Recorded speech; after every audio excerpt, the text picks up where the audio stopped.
all of a sudden we got to the end and we're like, wow, that's a huge number of backpacks. Yeah. Tell us No, how it it was went. dope. How It did it was go? dope, bro. A whole bunch of different people came out. You know what I noticed? A lot of grandparents came out with the kids, man, and that made me feel good. You know what I'm saying? To know that they there because they're obviously close with their grandkids. Some of them pulled up without their grandkids, and they was like, "Oh, I just want to get it for my grandbaby," showing pictures of the kids. I'm like, "That's what's up." So it was good, man. And then all different age groups of kids came out, so that was also amazing. You know, it got me hyped up, bro. It got me rethinking things, you know, about what I really am here to do in this world. You know what I'm saying? Because I have not felt that good, bro, in a really long time. I'm not even gonna hold you up. I haven't felt that good doing something like that. Like, I don't know, I can't even explain it. It just, I got chills every single time I handed a backpack out. You can ask Champagne. I got chills. It was like just good to see people smiling and we were meeting a need. And Yeah, that for me, that's what it's about. for sure. Yeah. Yeah, I think it's fantastic. That's part of the reason why Streetlights Unity Movement, your vision with the whole thing is so important and everything that is going on. The part that I think that we need to be highlighting more is we will be doing another one this year, maybe even more. Yeah. And then we're going to be giving a lot more heads up so we can help even a lot more people. What is Facts. your vision with that? For the rest of the year, I think I'm debating between either Christmas or Thanksgiving for the last event. Either Christmas for like Christmas gifts and maybe like some food. I don't know. I'm thinking maybe Christmas gifts and coats. Okay. That's what I'm thinking. Maybe Christmas gifts and coats, or maybe do like a coat drive and then lead it right on into Christmas. I don't know. But the vision overall, my overall goal is to build a community center. Mm-hmm. That's my biggest goal. I want to build a community center that we could do all these things at. You know what I'm saying? So when we hold an event somewhere, boom, we're holding it at different community centers that we have in the country. But the Great. very first community center, I wanted to have like a community garden. I wanted to be a gym. I wanted to have a pond. I wanted to have a track. I wanted to have study rooms, like classrooms inside the place for kids to go and study after school program. Just everything that you could think of. I want it to be open 24 hours a day. So if a kid is like homeless, like how I was at 14 years old, they could go there and it's a safe place. They don't got to worry about their safety. They ain't got to worry about if they're hungry or somebody going to judge them. They going to get them the help that they need. So like have Yeah. counselors that's there 24 hours a day and just make it safe, man. Just make it something beautiful. That's the goal. And I'm going to get there, God willing.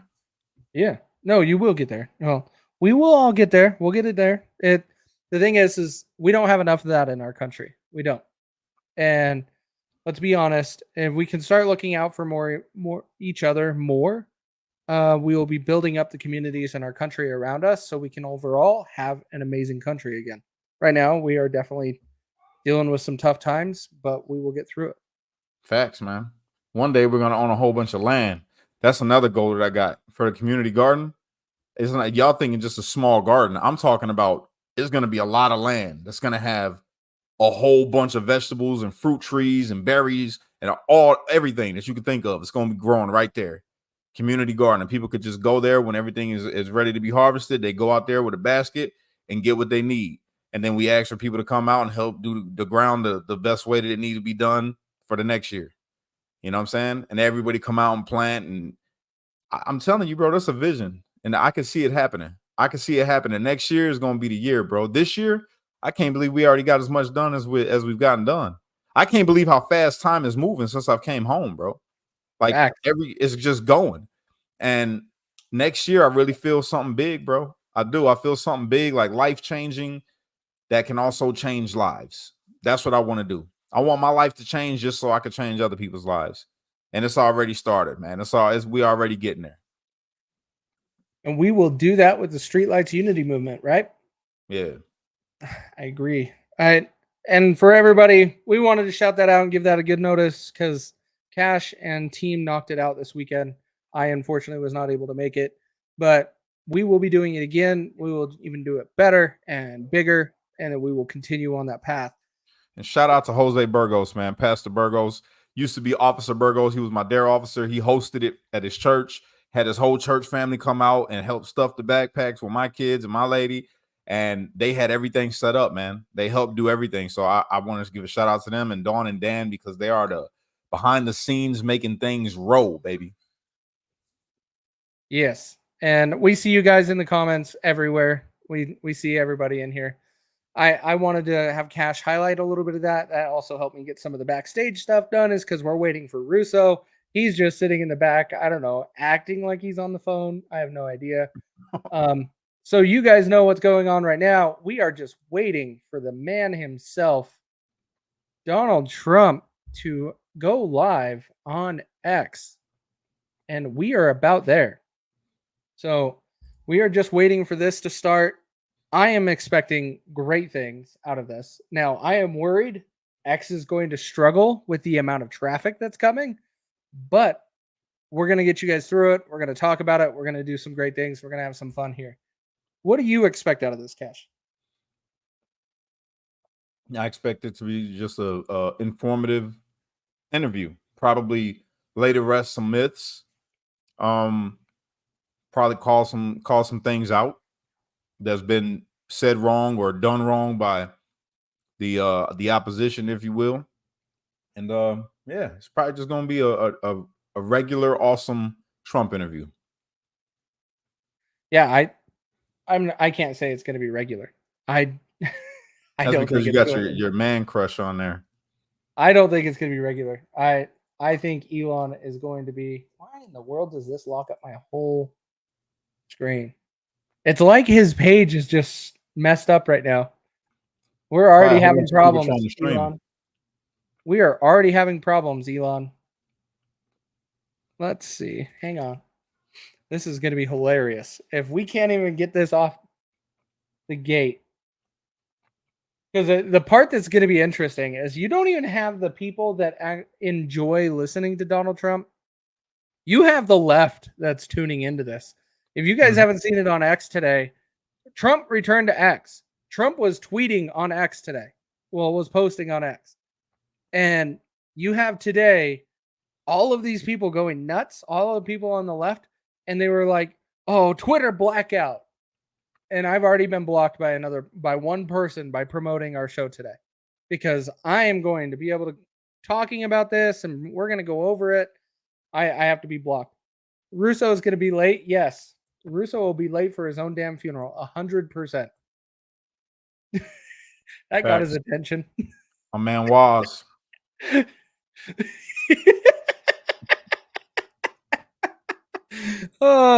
But we're waiting for this thing to start. I'm just seeing that X is struggling, right, on cue as I was saying it. Oh, and Free canceled his live spaces tonight because of this. Free, if you're watching, shoot me a message if you want to jump on. You're more than welcome. Said he learned it from me, huh? But I think overall, Elon's going to bring some solid questions. He's going to bring some good questions. We're going to get some conversation out of Trump that we probably haven't seen out of anybody else. And that's one of the things why I am super stoked to hear this. Elon was in Trump's cabinet in 2017, had a disagreement with Trump, and they separated ways, and now they're coming back together again. Oh, look at you, just all fluffy right now. Look. I think it's awesome. I'm excited. I've been jacked all day. Why would there be any different? There shouldn't be. I'm excited to see it, man. I really am. But at the same time, I hope he says more than attacks. Because he got free reign right now. He might go unhinged, boy. Yeah. Oh, hey. Leave me alone. I'm trying to take care of serious business. Well, you shouldn't have joined care of serious business already. Oh, before we get started here, because I know the show doesn't start till Daddy walks in. Trump? Are people? We haven't had to chat in a while, but watching people keep being like, "Oh, all the Republicans are scared. The Republicans are scared of Kamala. They're scared." I am admittedly scared. I am admittedly scared that we have a country that is this stupid to actually consider what they are selling to the American people. This woman is literally campaigning against her own vice presidency and saying, we're going to fix all these problems while she's the one in office. And people are still eating this shit up. Are they that stupid?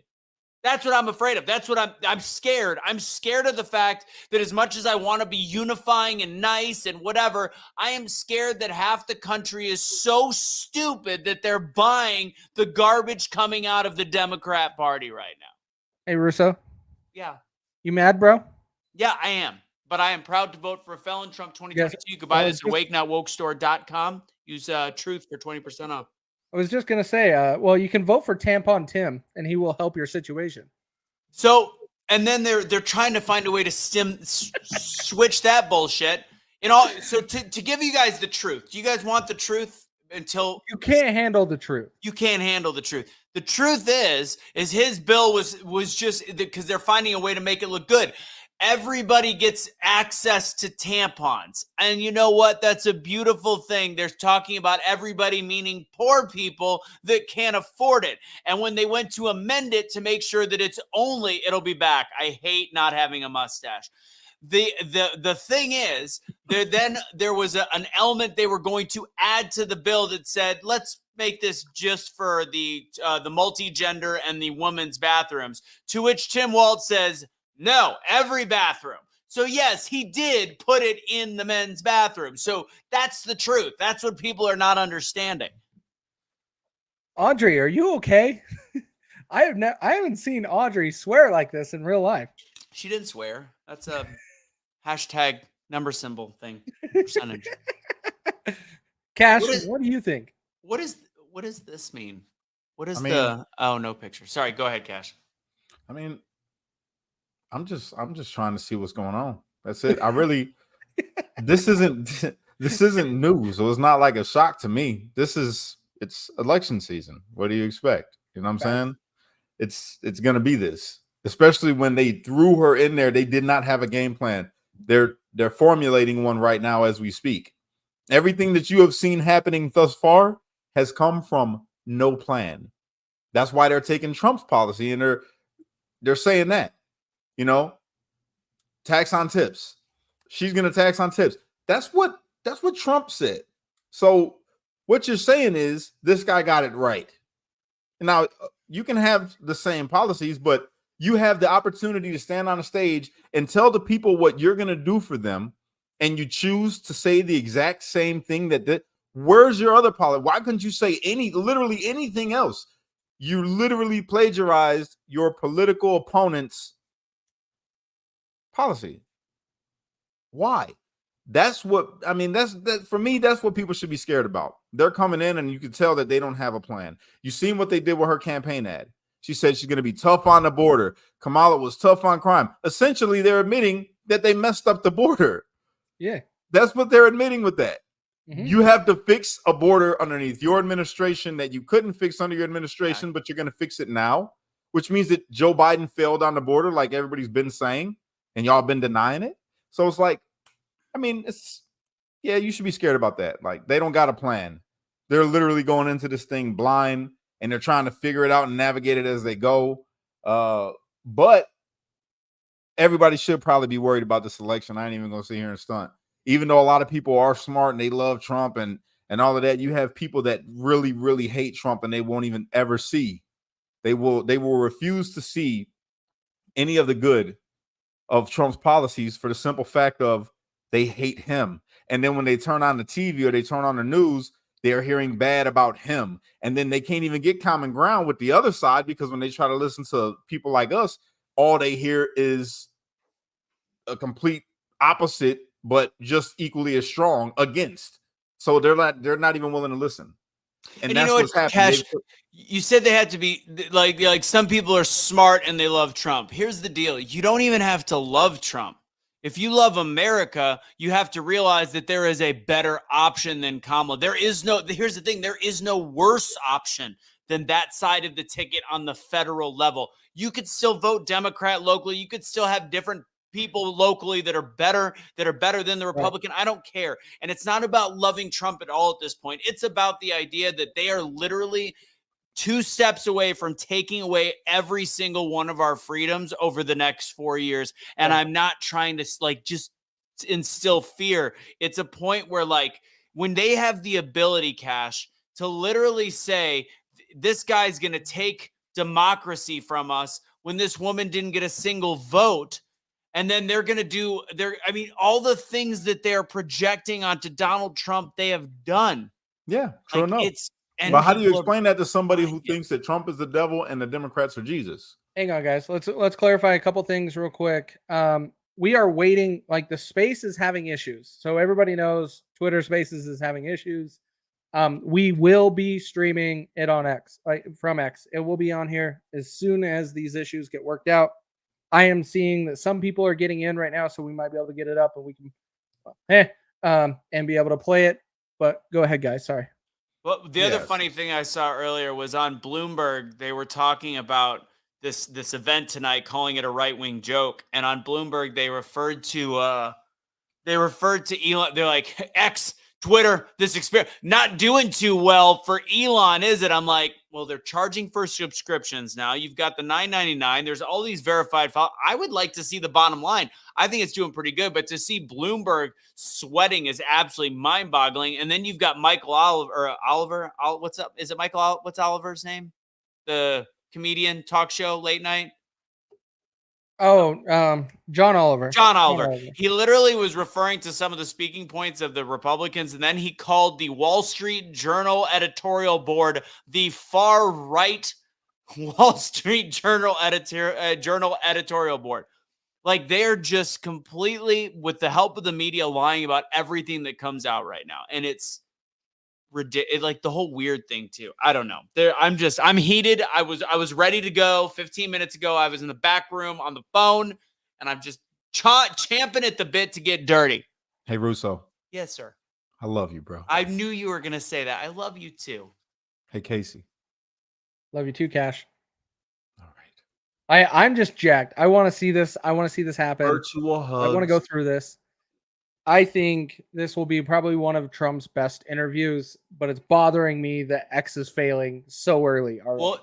Well, okay. So this is the crowd size thing that they're talking about. Correct. If you were going to think that this platform was going to be able to handle the guy that has 188 million followers and then 88 million followers that literally was getting 1 million views in 20 minutes earlier today and think that it's just going to go smoothly. To me, a broken Spaces to start is evidence of fuck you. We have the actual numbers, and why it's important what Kamala is doing. What Kamala is doing and the media is doing to try to draw all of this vim and vigor for this campaign is because momentum matters when it comes to the presidential election.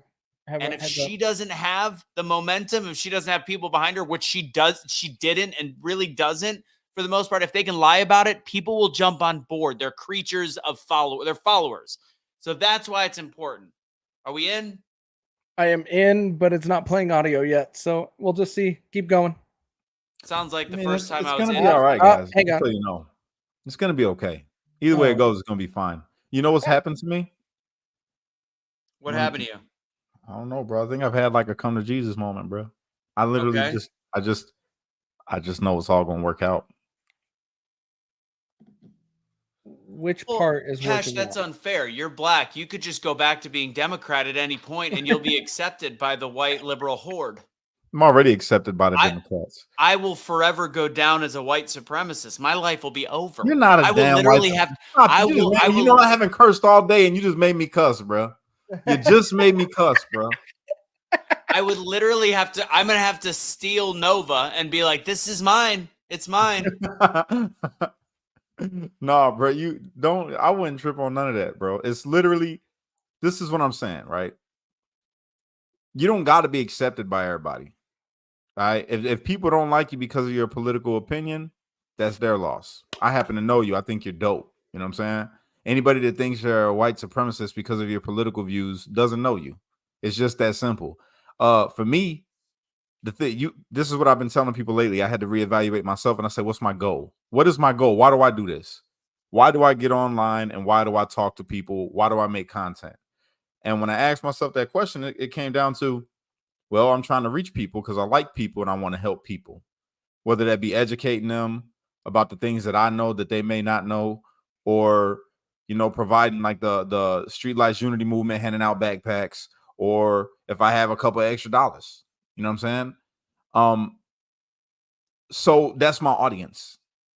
That's my audience. That's who I'm targeting. And knowing my audience, I can't be divisive and calling them stupid, and because they don't know what I know. Because I at one time was very stupid. You would have hated me if you would have talked to me back in like 2015. You know what I'm saying? Because I didn't have. Because you'd have been trying to rob me. You're an idiot. No, fool. Because I had a different view of life, bro. All right, and that's You've been trying to sell me rap mixtapes out of your trunk. That's true. Now that's true. That is very true. I made 10 grand out the trunk of my car selling the mixtapes. But anyway, once we get past that, bro, and you just talk to people on a people basis and leave the politics out of it, because politics has wrapped us up so much that we become divided from our fellow people that we live with every single day. Because now they just know you as the conservative talking guy, the Trump guy, instead of knowing you as Anthony that'll give you the shirt off of his back guy, Anthony that'll come and pick you up if you need a ride, Anthony that is all about, you know, positivity. Really, that's really you are. You're a pretty positive dude, but politics makes you not positive. So just got to think about it. So should I quit? No, you don't quit. You don't quit. It's never what you say, it's how you say it.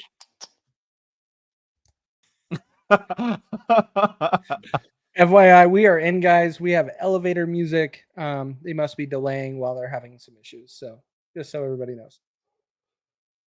Anyways, yeah, no, Cash, you're right. I know. And again, I don't even know. I don't know if I'll be. They didn't seem that mad. I don't know if I'll be invited back on WBAP in Texas because I called. But I called people buying this stuff dumb, buying this stuff from, and I also called him Jerry Sandusky, which is probably a problem. But like you said, Cash, like they don't know what you know. Mm-hmm. They don't know what we know. That to me, and that's how I've always gone about this. But to me, that mentality is bordering on the participation trophy level. They are not privy, or they've been programmed. But at one point, like the one woman, Sherry Covens, that I always go off on back and forth after 3 years, and she's like, "You're calling me names. That means you've lost the argument." Here's the deal. Calling somebody an idiot with that is what happens to us when we say something, right? Like, you're an idiot Trumper. If I give reasons why somebody is an idiot over and over, and I'm going through them, like this is this, you're wrong on this, your facts are this, your that is this, your logic is off here, you're an idiot. I didn't lose the argument. I ended the sentence with a period that just is an exclamation mark on why they're an idiot. And I'm just done. I'm done with the idea that we have to placate people because they don't have they have access. That they don't have the same mentality because they only watch CNN or they only look at certain social media. Like, I'm at a point where it's like the fact that you guys still shame me for different things with January 6th, the fact that you guys still are allowed to have all these beliefs and regurgitate false information bothers me. And I no longer could just give you a participation trophy for it's not your fault. I just can't anymore. I have to call it as it is. And like Casey at the bat, I'm calling it. If you're against Trump, that's fine. Like, I can understand why you don't like Trump, but if you're buying what is being put out there by Waltz and Krusty the Clown, so annoying. You're dumb. Yeah, this music is annoying. It's very. Oh, you can hear it? Oh, yeah. Hang on. Sorry, guys. Sorry. I Russo, I understand. I thought I had it muted. I understand what you're saying, Russo, but again, it's just you got to ask yourself, what are you trying to do?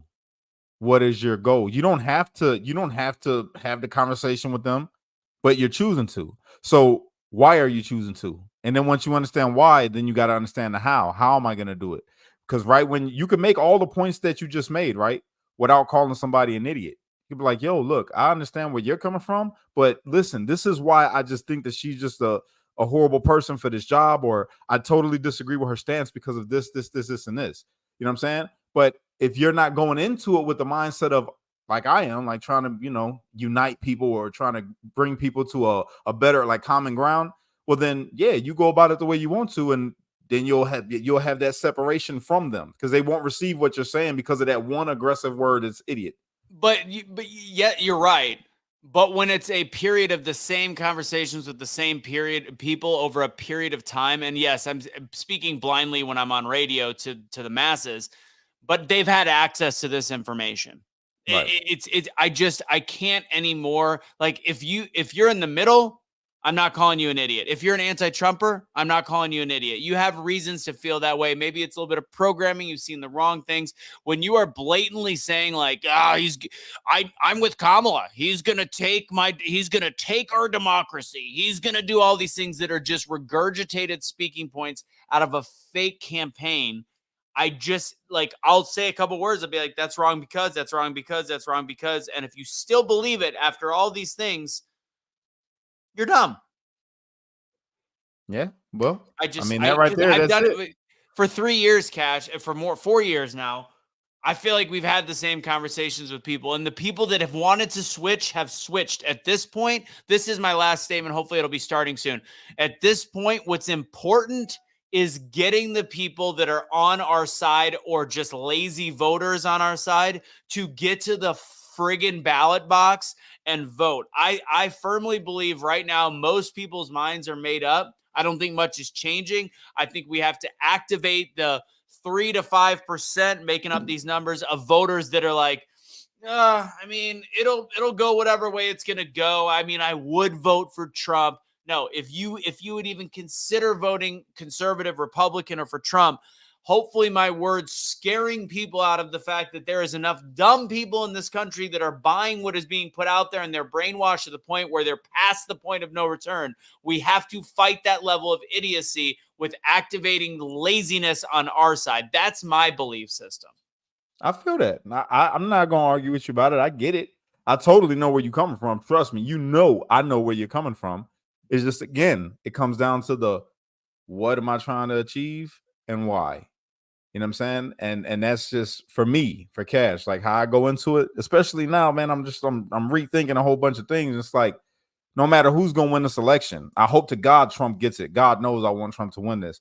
But let's say hypothetically he doesn't. I don't want to cut myself off from the people that may need me or that I may need them later down the road. You know what I'm saying? And this season's going to be over. This election is only going to be this year, and then it's over. And then we're next 4 years, and we got to deal with people. We got to be dealing with each other. So let's say that she wins and the country does go to crap. Then we still got to be neighbors to each other. We still got to be countrymen and women, and we still got to help each other out. You know what I'm saying?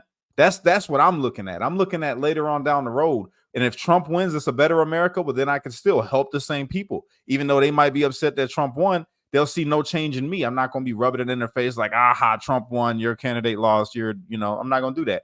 I'm going to just be Cash still, and the way that we deal with people is going to dictate the kind of relationships we have with them.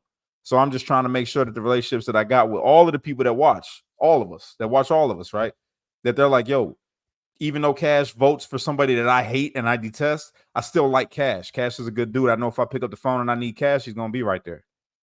That's me. And I agree. And I'm on path with that. I'm a little heated, and I'm sure that's the way that I would treat it. I'm just in fear of a very different America, to the point where yes. I mean, here's the thing. If we're 2 years in and things are going downhill and I say something, people look at me and go, you're a dickhead, we're conservative, wannabe MAGA, MAGA's dead, our country is the way that it is, like, piss off. I don't really want to be neighborly. I want to live in the middle of nowhere and go online and tell people to fuck off. Like, that's my freedom of speech as long as I still have it.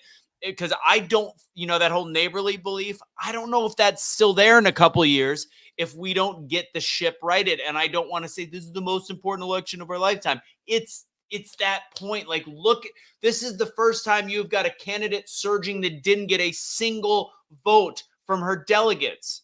She don't even have a single policy from her. You see that comment right there? What? Which one? Cash, you good with me, win, lose, or draw, and I'm a proud liberal. That's exactly the kind of common ground. That's what I'm talking about. That right there. A brother that has not, probably doesn't agree with me any way politically, but because of Cash, the kind of person I am, he sees that and not my political stance. That's what I want all the country to get. And I'm the same way. And I guarantee you there's plenty of liberals that I'll still be cool with. But I have a feeling that the division will continue to break people apart. And maybe Guru will still be cool with both of us and all three of us and whatever. But there is a growing horde. And again, a liberal is a different thing. I've continued to have this conversation. Like the more I look at policies, I'm liberal. I really am. I'm very liberal based on what a liberal is supposed to be. But when it comes to the Democrat Party and the leftists, like they're not, they are what used to be the Democrats, and like that is they are the Dixiecrat. I mean, it has made the full switch to the other side, and they're the side that is controlling media, which makes us a non-American country anymore if they continue to be in power. How I know we're getting a lot of comments. I'm looking at my Twitter as well. Some people are having trouble coming in. Will you do me a favor and try to play it on your phone since you're on an iPhone? Okay. I anticipate it's still going to be broken, but it's just a difference. What am I trying to play our video, or am I trying? No. Go to Trump's X. There's people saying it's Trump on right now. They're trying to watch it too. Not even on my thing, just right when I turned on my X. Yeah, there's people trying to say that it's going. Elon Musk just posted 1 minute ago, there appears to be a massive DDoS attack on X, working on shutting it down. Worst case, we'll proceed with a smaller number of live listeners and post the conversation later.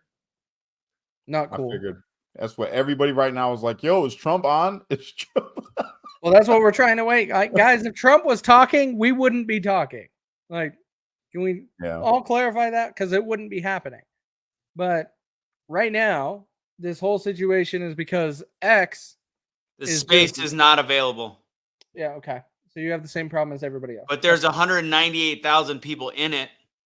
Oh, there's a hell of a lot more trying to get it. No, 0 have joined this space. Everybody is out currently. No, I had it up earlier. The thing is people are in, some people are able to listen. I haven't been able to since it started. And I've been trying. Your comment up there, David, talking about we're in a war. You know what?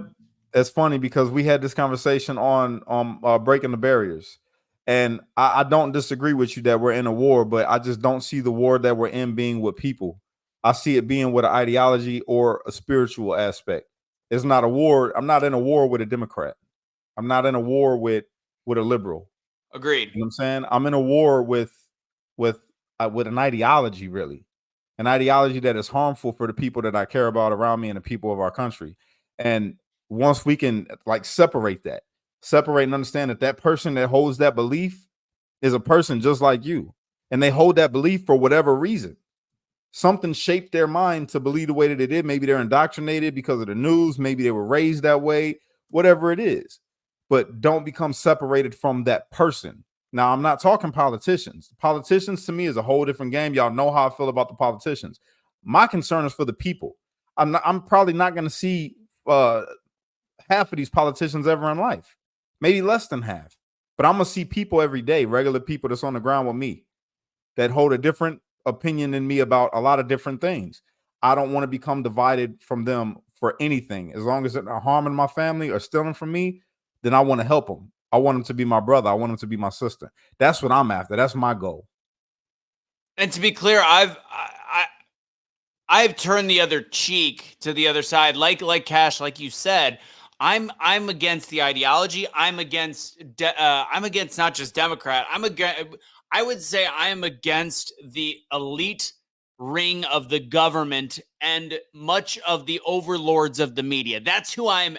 If I'm in an ideological war against those people. when it comes to the Democrats that have hated me for my beliefs for 4 years, I've turned the other cheek for a long time. This is literally the first time as a group. Now, there's individuals where I've said, okay, stop being stupid. You're an idiot.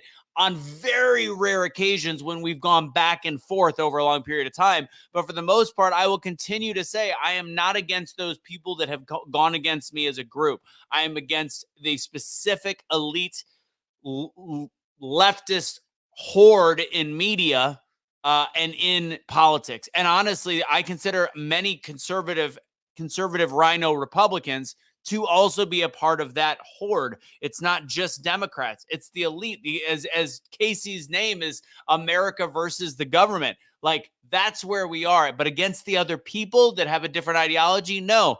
But I have turned the other cheek for a very long time. And if it continues through a whole nother presidency, that the country goes to complete decline and it continues to go to complete decline and shit, there's a point where I'm just going to be like, I'm going to keep doing my work and my job and whatever it is, and I'm going to enjoy my life. But everybody can piss off at a certain point when it comes to that other side. I can only respect for however many years and be beaten across the face. I'm not Jesus, Cash and Casey. I'm not. There's a certain point where I'm just going to say, fuck off.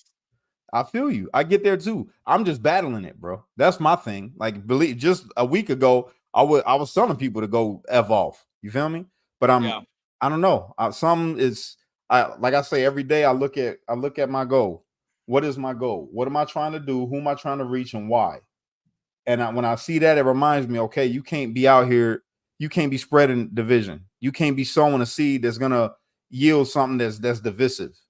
I don't want to do that. That's just for cash, though. And I understand people that are politically inclined, and that's your thing. If that's what you want to do, you got a different goal than me. I'm not talking about you specifically, Russo. I mean people in general. I get you. Everybody has their own reasons of why they do things. So I looked at my reason and why I'm doing what I do. So I'm trying to clean myself up. And that's all I can do. I can only pull my weeds. I can't pull nobody else's weeds. I got my own yard I got to take care of. So I do that. So that way, if I'm all the way good, I know I'm being good to the people that are around me. That's it. Can I make a strong suggestion? I don't know if you guys watch this. Two things. First off, Casey, I have an idea. Can you find an account that's streaming it? I've already looked. There's nothing. So not anybody. Benny Johnson. The biggest names don't even have it going. Okay. I was just thinking, that might be a good workaround. Secondly, I'm going to keep looking though. Okay. Second idea second thing. Have either of you? Well, I know Casey's working. Has either of you watched the Vivek Ramaswamy and Mark Cuban interview? Mm-mm. I watched part of it. Shockingly, as much as I really distaste Mark Cuban at this point, Mark Cuban was interrupted Vivek a lot. Mark Cuban reminded me of Donald Trump without the Donald Trump ideology. We learned a couple things in it. The reason he hates Donald Trump is because there's a lawsuit between him and Barbara Corcoran. They like that came up at the end. I'm like, oh, now I know why he's so anti-Trump. With that said, he gave one of the best descriptions of and implications and the way DEI would work on like his version of it, the way that he says it and the freedom behind it. I'm still not for DEI, but Mark Cuban was one of the most intelligent interviews I've ever seen. And I hate to say it because I've slammed him a lot lately. I disagree with the way he brags about paying taxes. I disagree with his anti-Trump politics, whatever it was. He's not just some hothead that had a tech company that owned the Mavs. It was an incredibly intelligent conversation between him and Vivek. I strongly suggest people watch it. That's all I have to say. And that'll I wish some of the people on the left could articulate some of their beliefs in that manner. And also in that manner, realize that the way that they think that things are is actually not the way they seem. He doesn't believe in DEI for colleges. He believes it all based on merit. And when it comes to the workforce, he says that nobody should be forced to do it. And he said that's not the way that it really is. He explained it in an interesting sense. And he says there's a lot of places that we're not looking for good talent because we're not being forced to. If you're forced to look, you don't have to hire. And it was a very interesting viewpoint of DEI. But there was also the way they talk about business, pharmaceuticals, industry, the stock market. It's worth the hour is all I can tell you. The interview is happening apparently right now. Nobody can have access to it. We just got Elon Musk saying that he will be putting it up later if they will air it then. Somebody Hang on. said LV Nation is streaming it. LV Nation. Let's try to find it. LV Nation on YouTube. I guess so. They're one of the rare ones that got it.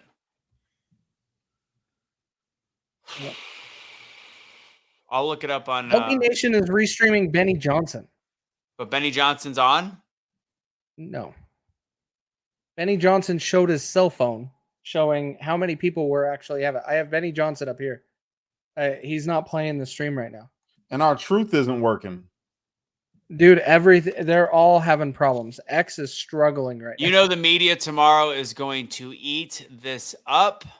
Well, of course they are. They ate him up. They ate Elon up over the Cybertruck, and when he bashed that big ball into the window and it broke. Little did they know, I guarantee you he did that intentionally just get people talking about it. Elon Musk is much smarter than the media.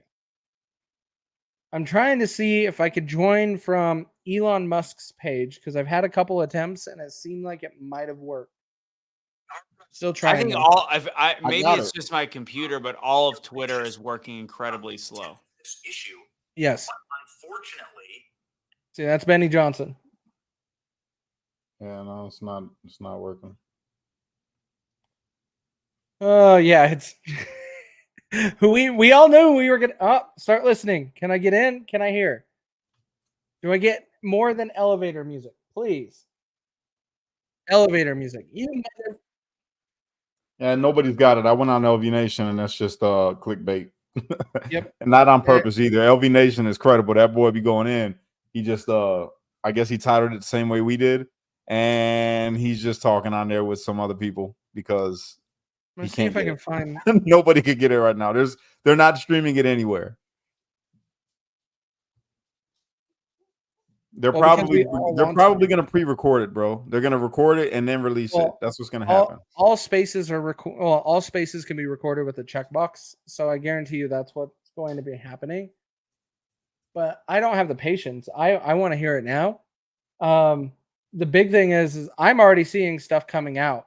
Like there was an offer for Elon Musk to be part of a cabinet and different things that I'm seeing, which is, I wish I could go back and find that. Where was that? Where was that post? But yeah, this is definitely proven that X is not ready for the amount of traffic that could come its way. Like, there's a lot. It's a comment up here that says, I cannot support a party that thinks sexualization of children is okay. And we agree. So I want to say this to everybody, right? When I'm talking about my unity stuff, in no way am I trying to get nobody to switch parties or none of that. That's not the goal, right? I want you to remember Jesus. When Jesus was walking around on the earth, he hung around with a whole bunch of sinners, right? But he didn't partake in the sin. So he didn't join them in what they were doing. He made them, by his own actions, join him in what he was doing. And they turned away from what they was doing. And everybody on this earth is called to what? Be that example. Be that change. Let that light shine in you. You ain't got to partake in none of the stuff that these people do. You ain't got to join a political party or none of that. I'm not saying that for nobody. All I'm saying is don't let nothing divide you from the people that you come in contact with on a day-to-day basis, especially political views. That's all I'm saying, because they don't know. At one time, you didn't know. At one time, there was something that you did not know. Just like there's some things right now that we don't know, that we might change our opinion about later. But give everybody that same grace that God gives us. That's my advice. You ain't got to take it, but that's my advice. I'm trying to do it. It's rough. Trust me, it's very hard to do. It is so hard, especially on TikTok. But, you know, it can be done. Just got to practice. I'm practicing right now. Practice? Practice. About practice? Not Listen. A game.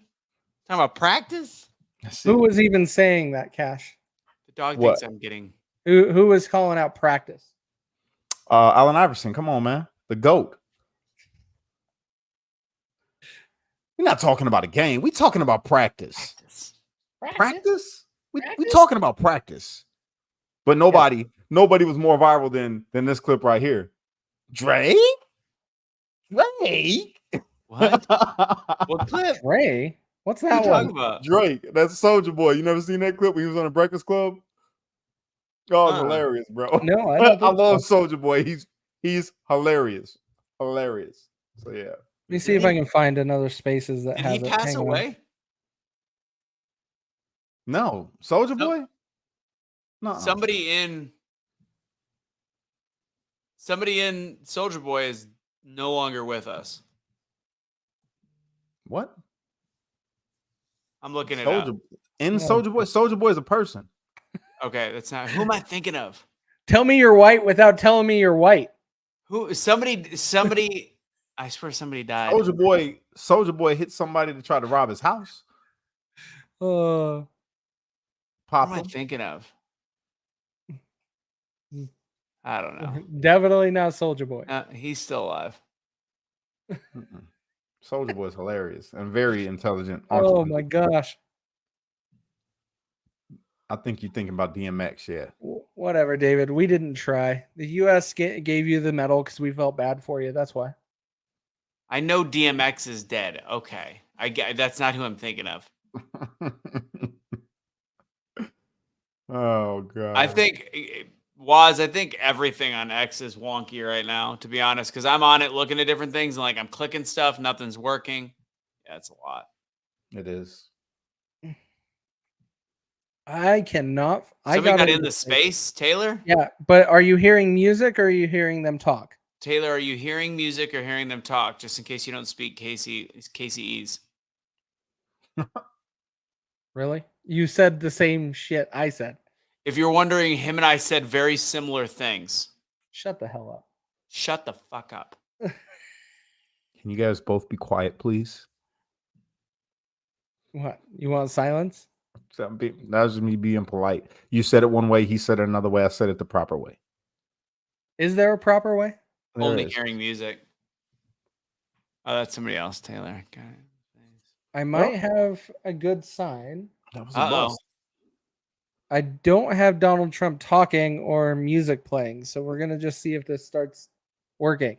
I was just on Benny Johnson. There's nothing there. No, I have Benny Johnson up here. He's got all of his crew on right now. They're all talking. He said jail softened you, Cash. No, man, it ain't that. I've been reading my Bible. I'm gonna be honest with you. I've been just reading my Bible and trying to apply it. That's it. That's all. Just for myself. Like I say, I'm just giving advice. Don't nobody got to take it. You can do whatever you want to in life. The American way. And God gave you free will. For Cash, though, I'm trying to do something different. Said I'm in, but I can't hear anything. That's what she said. I'm in, but I can't hear anything. Technically, that's what he said. Whoa. Whoa. What? Who is he? This Twitter space is a lot like Kirk Douglas. No, I don't know who that it's is. a lot like Kirk Douglas's. No, Michael Doug. It's a lot like Michael Douglas's tongue. I don't know who that is. What the? What? He got Who's throat Michael cancer. Douglas? Throat cancer from cunnilingus. His I don't tongue know is in, but he can't hear anything because the legs are around him. I don't know what that Go is. to Timcast IRL. I had Tim up earlier. He wasn't playing it. Did you see what Waz said? Yeah, yep, it's correct. Fact. You'll find out when you get home after the bar. That's for sure. Good. I'm straight. One woman man. This went left politically or conversationally? Yeah, maybe both. I mean, technically. I guess so. Message said it's working. Try it again. Hey, I'll try again. I was checking in Timcast because it was in the comments, but yeah, Tim's talking. So, Coach Lake. oh snap! I might be getting in. Hang on, my phone just alert. Damn. Benny Johnson still isn't playing it. Just as a heads up. No, yeah, I got it up here. Everybody on the edge of their seat. Look at K-Soda. He got happy. Oh my God, I might be getting in. They're opening I have the my doors. phone. I have my phone sitting at this stage, like waiting for audio. Trump then is stay inside a of little bit Elon here. Musk's spaces.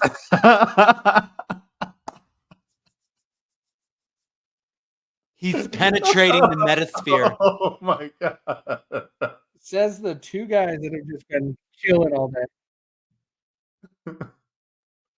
That was good. What do you think about JD Vance? I think he's been answering questions pretty good. I've been surprised at how much I've liked him on different In things. drag? I don't know. I'm just talking about JD Vance. Guru's clearly being maroon. Hey, I got news for you. Was in drag? I wore No. I wore drag in college, my freshman year of college, Halloween. I dressed up like a really ugly bearded woman on Halloween. I'll admit it. Not afraid. This last Halloween, like October 2023? That 19 Was he pretty, no, Guru? 2000. He said that he was in drag. I gotta look that up now. Let's see. He's young, so I guarantee you he did it. Guarantee you he did. Vance in drag. What Porn this stash. Vance in drag. Second photo alleged to show JD Vance. Okay. I'm kind of curious about this. I want to see. He's getting dragged for hypocrisy. That's funny. That makes more sense. What? Photo of JD Vance in drag while at Yale Law School? Oh, I don't think this isn't him. Okay, this is him pretending to be a woman, but I don't know. It's clearly a joke. Again, the same way that I have told you that I did this in college. And someone can go after Justin Trudeau for blackface. Yeah, right. Like, Here, I'll show the photo in a second. I'm having trouble getting it. So that sun is killing me. Sorry, I can't. Those blinds are broken. No. oh, and Russo doesn't know how to use a power tool, so it's gonna stay broken. I don't even have time to make this call on time. Sorry. You mean every live on time? Man, so I want to see that picture. That's funny if it is. Here you go.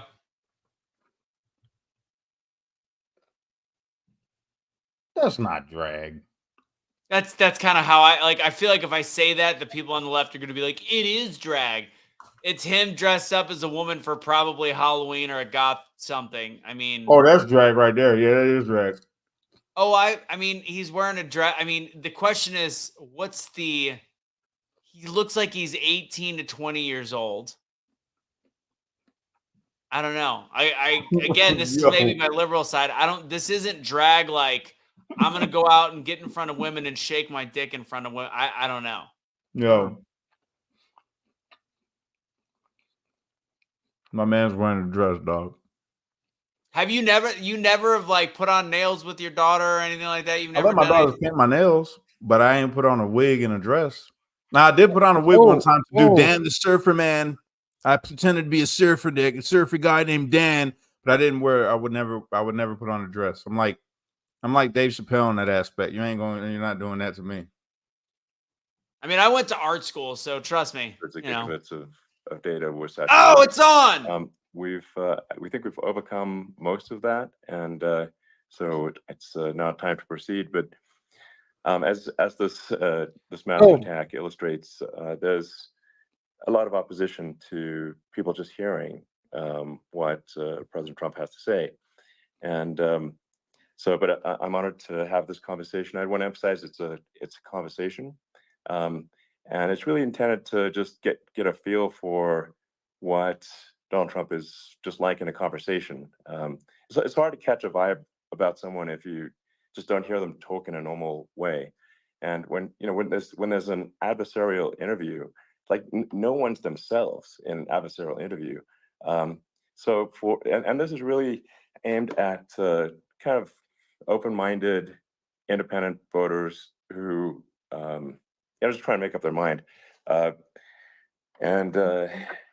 So you can understand like what is what is it just like to have a conversation. So honored to Donald, great to to speak. We had a great conversation yesterday. As you mentioned yesterday, if we could just record that conversation and post it, it would have been excellent. And I hope we can have something like that today. Well, I think we will. I'm pretty sure we will. And congratulations, because I see you broke every record in the book with so many millions of people. And it's an honor. We view that as an honor. And then you do want silencing of certain voices. Usually those are voices that have something to say that are constructive, oftentimes constructive. You busy or And, something, or so what? We have to consider it an honor. But congratulations on breaking every record in the book tonight. That's great. Well, thank you. Well, I mean, maybe we could start off with, the assassination attempt, which was an incredible thing. And I have to say that, your actions after that assassination attempt were inspiring. You, instead of shying away from things, instead of ducking down, you were pumping your fist in the air and saying, fight, fight, fight. And I think that's, the president of the United States represents America, and I think that is America. That is strength under fire, and so that's a big part of the reason why I was excited to endorse you as the president of the United States for having another term here. Is that was just incredibly inspiring. But what was it like for you? Not pleasant. I have to be honest. I said there was blood. I had more blood. I didn't know I had that much blood. The doctors later told me that the ear is a place that is a very bloody place if you're going to get hit. But in this case, it was probably the best alternative you could even think about, because it went at the right angle, and it was a hard hit. It was very. I guess you would say surreal, but it wasn't surreal. I was telling somebody, you have instances like this, or like a lot less than this, where you feel it's a surreal situation. And I never felt that way. I knew immediately that it was a bullet. I knew immediately that it was at the ear.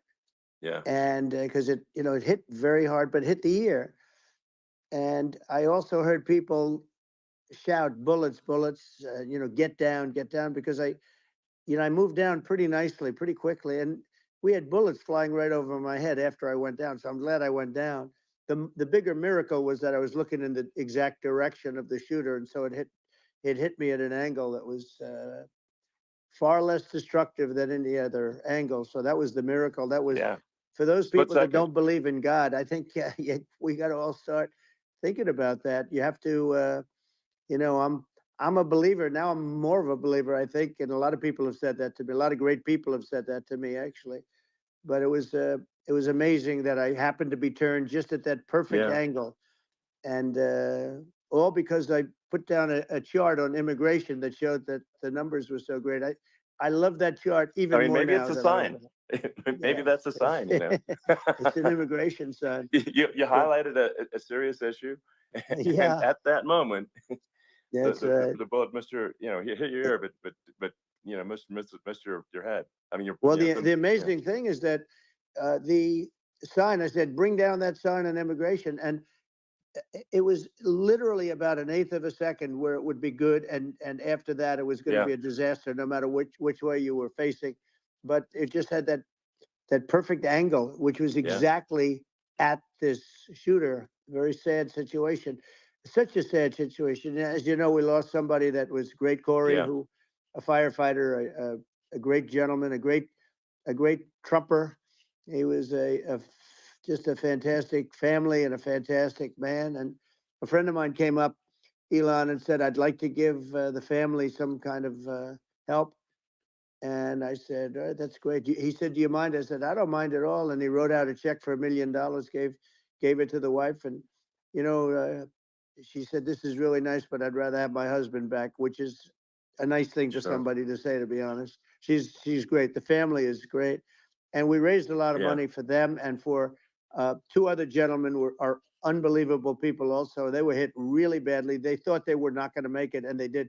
The doctors in the Butler area, I tell you, they were incredible. They saved the two. and they were really hit tough, both of them equally.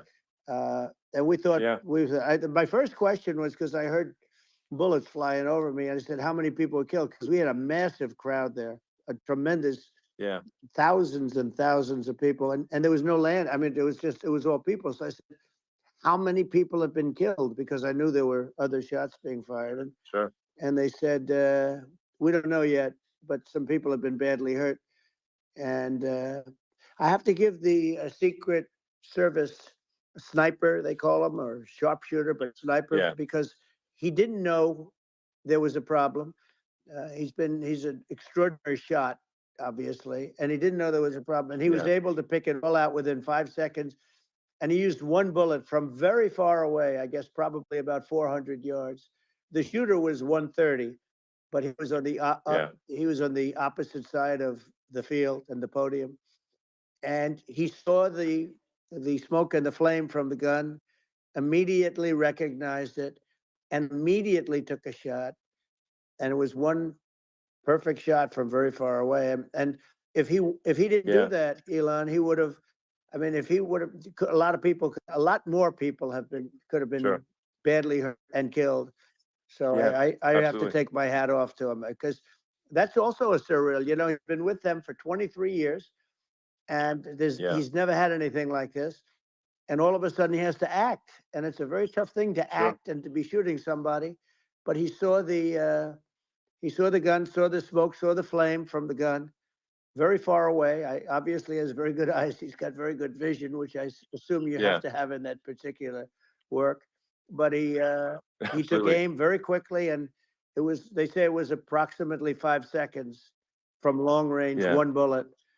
If that didn't happen, because the shooter had a lot of bullets, he had a lot of cartridges up there with him. So could have been very. I mean, that's clearly, he was very competent in taking that shot to stop the attempted assassination.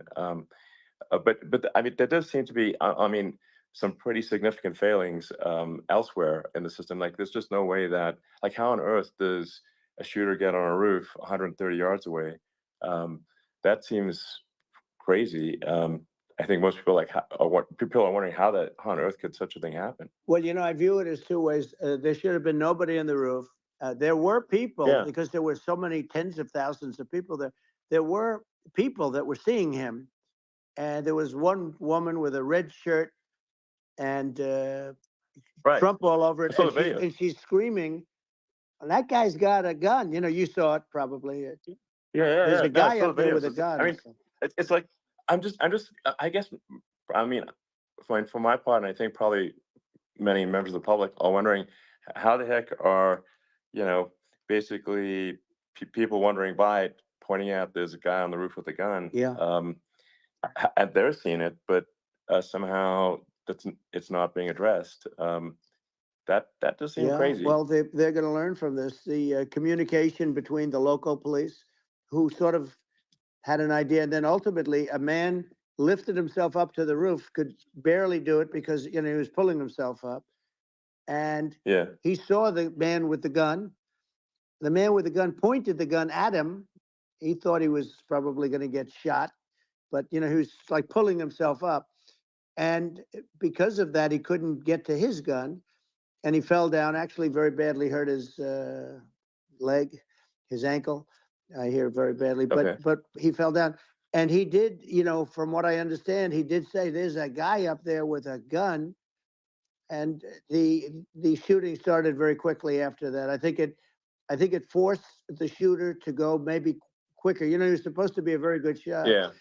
My sons, Don and Eric, they can't believe what happened, but they said from 130 yards, a bad shot would hit that target almost every time. They said it's like in golf, sinking a 2-foot putt. It's not a tough shot. It's not a long shot. The Secret Service person had the long shot. He had triple the distance, actually. So it was a terrible thing. Look, it's hard. I have to say this about the Secret Service. When I went down, and I went down based on, I think, their screaming. but other people also, because people saw this happen. You know, you had so many people. One of the miracles was that nobody ran. I mean, if a gun goes off, the crowd Yeah. control people showed us this. When guns go off, and it does happen in stadiums at a soccer match or some kind of a match, everybody flees. They call it a stampede, like cattle. But everybody, and a lot of Yeah. people get killed with those stampedes. We had Sure. more people than you'd have at, you know, some of these matches or these games, and nobody left. You know, you had a small group behind us in the grandstand, and that was full. And you look at it as it was taking place, and normally they'd be running. They didn't leave. They saw that I was hurt. They saw a lot of blood, and they saw that I went down. And it's almost like they wanted to be with me. Well, out front, you had thousands, tens of thousands of people. You, as far as the eye could see, you had people in Butler, as far as the eye could see, and Yeah.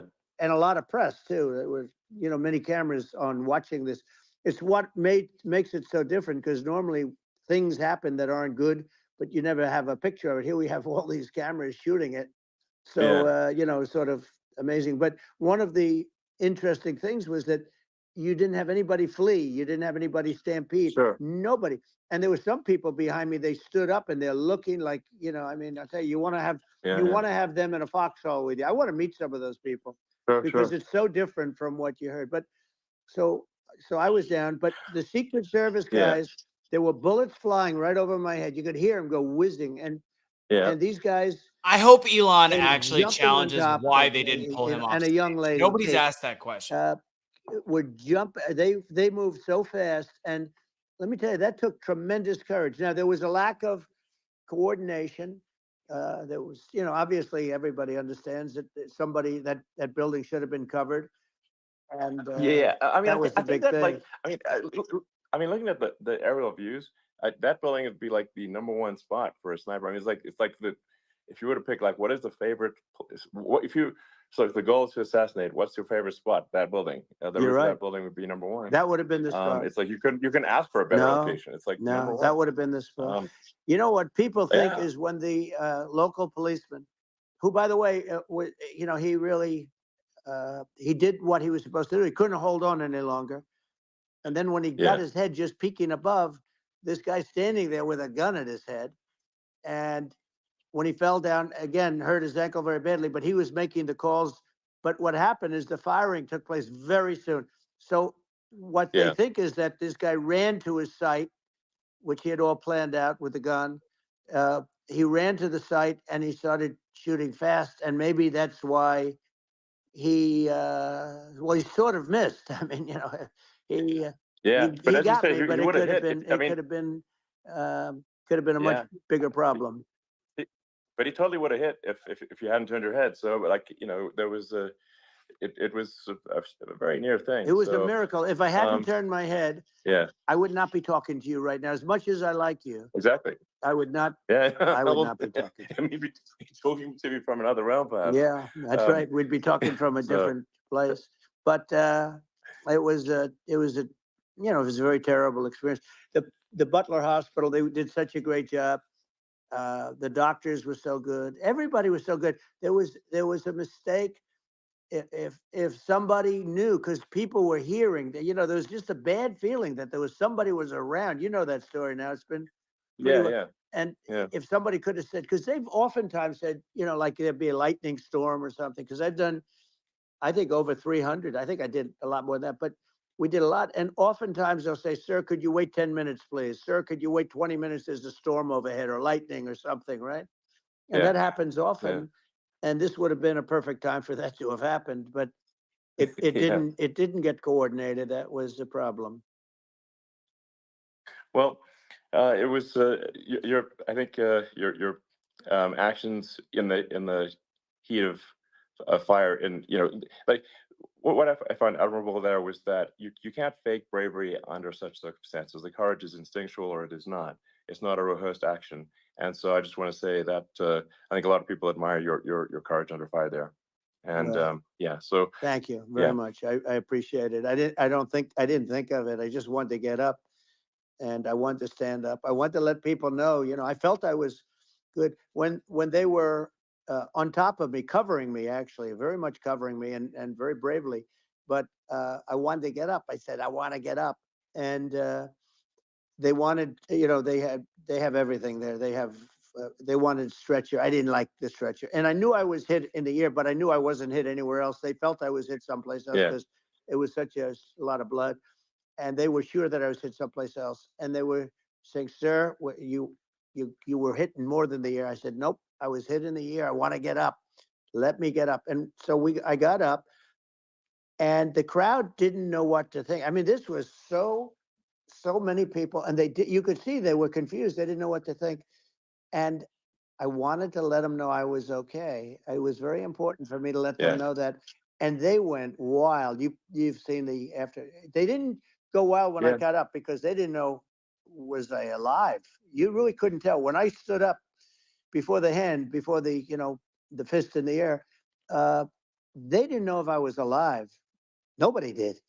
And when I put the fist up, they were just relieved and happy and thrilled, and the place went crazy. It was pretty amazing. It was a terrible thing, but it was incredibly, really nice. incredibly moving. Yeah. Well, and I mean, speaking of the sort of slide that got you to turn that saved your life, really, was the illegal immigration slide. Maybe this, maybe this is worth talking about that. It was that slide saved your life. No, the illegal immigration saved my life. You're right, but it was I had to be at that exact angle. I mean, that's a great one. saved by illegal immigration. The incredible thing, though, when you talk about the odds, you had to be exactly at that angle. But the incredible thing is that the chart, I used it less than 20% of the time. It was just a moment. Yeah. It's always on my left, never my right, and it's always at the end of the speech. So here we have it. It's on the right, not the left. It's at the beginning, not the end. And even the people that put it up, they were unprepared, and they did a great job. They got it up immediately, fortunately. But I looked to the right, and the bullet came whizzing by, hitting my ear. So it was amazing. But when you think of the odds of that, and that normally you wouldn't use it. Normally I wouldn't have the thing, and then it would have been a very different story. It's very much, I say, an act of God. It's a miracle that it happened, and I'm honored by it. I'm honored by it. Well, what were you about to say about illegal immigration before you were rudely interrupted? Well, I was going to say how good the numbers were. By the way, we're going back to Butler, and we're going to go back in October. We're all set up, and the people are fantastic in Butler. It's a great area. Great. These are incredible people. Like the three that, in the case of Corey, killed, and the other two, the families I got to know them a little bit, and the families are great. But we're going back to Butler, and I think I'll probably start by saying, as I was saying, prior to being so horribly interrupted. But so rudely interrupted by an assassination attempt. But the chart. Some people have no manners. Elon, the chart was just a chart that, in my last week, we had the best illegal immigration numbers, meaning stopping. It was at the lowest. You've seen the chart. It's become quite a famous chart. But that was the lowest point ever recorded. It was a really, I was very proud of those numbers. And then you see what happened with these people, Kamala and Joe. You see what happened. They just let it go. I had remain in Mexico policies. I had all these different policies that was so good. Guys like Tom Homan and Brandon Judd from Border Patrol. These are all people that they've been on television. They said it's the best numbers we've ever had. We had so many different checks, catch and release in Mexico, not the United. We had catch and release in the United States. We had it in Mexico. We had so many things. We had things where many people come in there, they have contagious diseases. We had everything passed. If you have a contagious disease, I'm sorry, but we cannot allow you into the country. So we were setting literally records, and all I was doing is showing that, and I use it sometimes. And in this case, I'm glad I used it.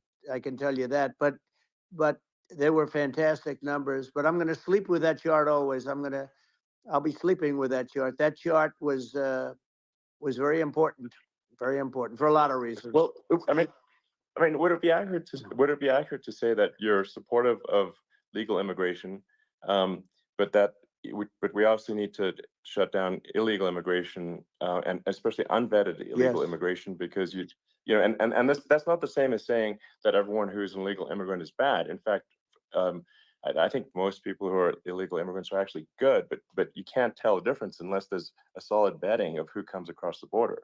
Does that accurately 100%. represent your position? I say it Okay. very simply. They have to come in legally. They have to be checked. Yeah.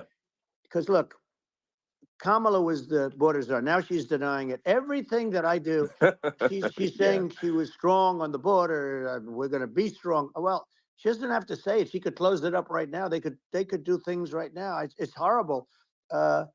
No tax on tips, and all of a sudden she's making a speech and there will be no tax on tips. I said that months ago.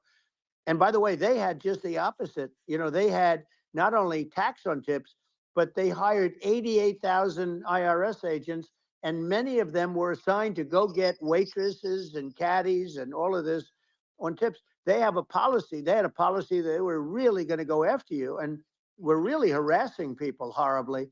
And then all of a sudden, for politics, she says, she comes out with what I said, which I think is terrible. And I think it's also hitting them very hard. These people are fake. Now they're also saying they did a good job on the border. We had the worst numbers in the history of the world, not of our country. There's never been a country in history that has had a catastrophe like this. We've had, I believe, and I think you believe this too, you hear 12 million, 13.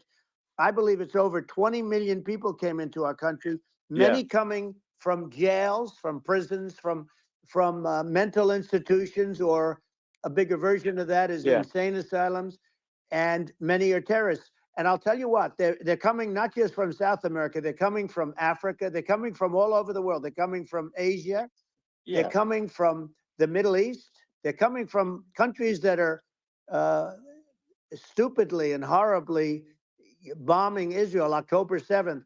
They're coming from all over the world. And you look at, it's so sad, October 7th, because it should have never happened. Yeah. It's so sad Sure. when you look at Ukraine. It should have never happened. We have a defective government. These are defective people, and they're not people that should be running it. But where you see it the best is the border, because you have millions of people coming in a month, and then she gets up and she tries to pretend like she's going to do something. She had 3.5 years. And by the way, they have another 5 months that they can do something, but they won't do anything. It's all talk. She's incompetent and he's incompetent. And frankly, I think that she's more incompetent than he is. And that's saying something, because he's not too good. Yeah. No, I think it is essential to have a secure border.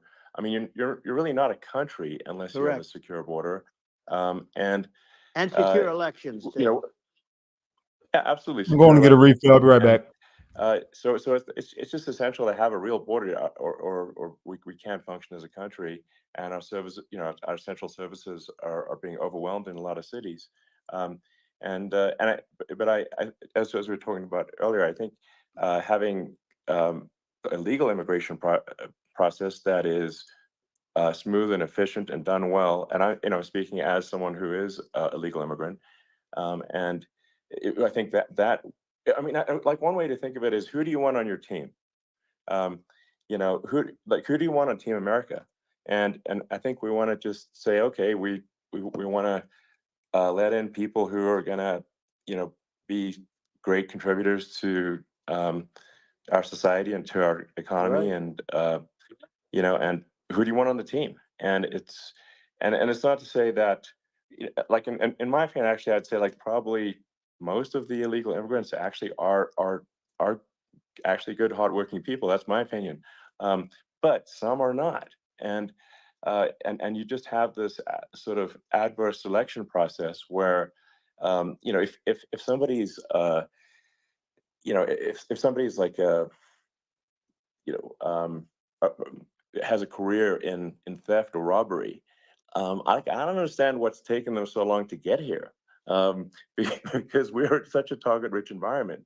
I mean, why aren't more people who have a career in, bad things coming here sooner? Because it's a piece of cake to go rob, houses in LA or New York, compared to other parts of the world. And and in a lot of places in America, if you try to stop the person who's robbing you, you'll be arrested. Yeah.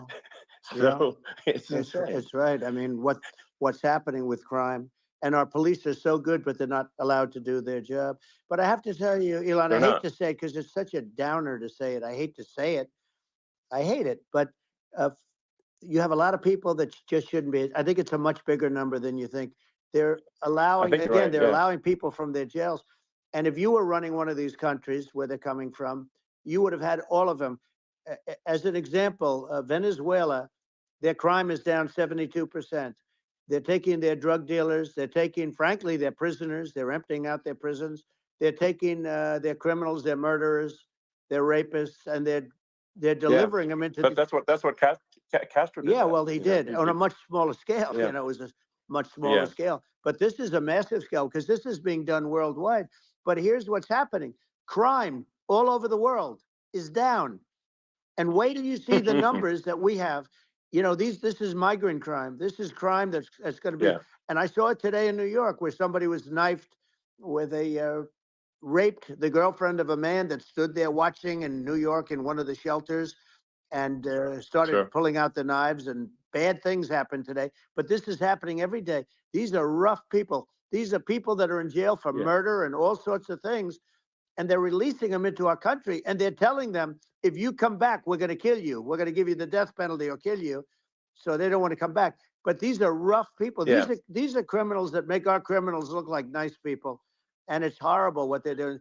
And she's in charge of it because, now she's trying to say Sure. she had nothing to do with it.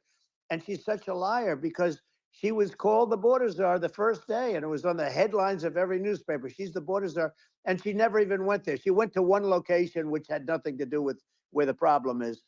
She went in and out, I Right. guess, because she was getting a lot of pressure, Yeah. but Yeah. had nothing to do where the problem Yeah. is. But she was the Well, border czar, and people Yeah. Yeah. can't allow them to get away with their disinformation campaign. Now she's trying to say that she wasn't really involved, and the whole thing is horrible. She was totally in charge. She could have shut the border down without him. He didn't know what he was doing anyway, so he wouldn't have even known Yeah. what happened. You could shut the border down. He Yeah. wouldn't even know the difference. But uh, the fact is that she was border czar. But if you don't have to call her Yes. that, the fact is you could just call her. She was in charge of the border, and the border was the worst Right. ever. It's simply not working. No, it's horrible. Whether it's a question of intention or competence, either way, we don't have a secure border, and we have people streaming over like it looks like a World War Z zombie apocalypse at times. And sometimes you got to sort of wonder, like, is it real or not? So because you see things, you're like, is it real? So I went to the border at Eagle Pass, and I saw for myself in Texas, and I was like, okay, it's real.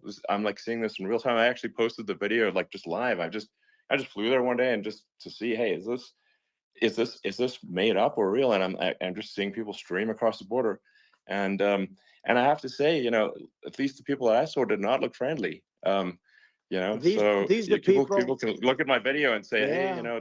these people look friendly. They don't look super friendly. So These are people that Um, Elon would not be the same man if he had to walk across the street and look these people in the eye. These are rough people. These are really rough people coming across. And I know rough people. And these are people that we don't want in our country. And the caravans are coming in and they're putting and who's doing this are the heads of the countries. And you would be doing Yeah. it, and so would I. And everyone would say, oh, what a terrible thing to say.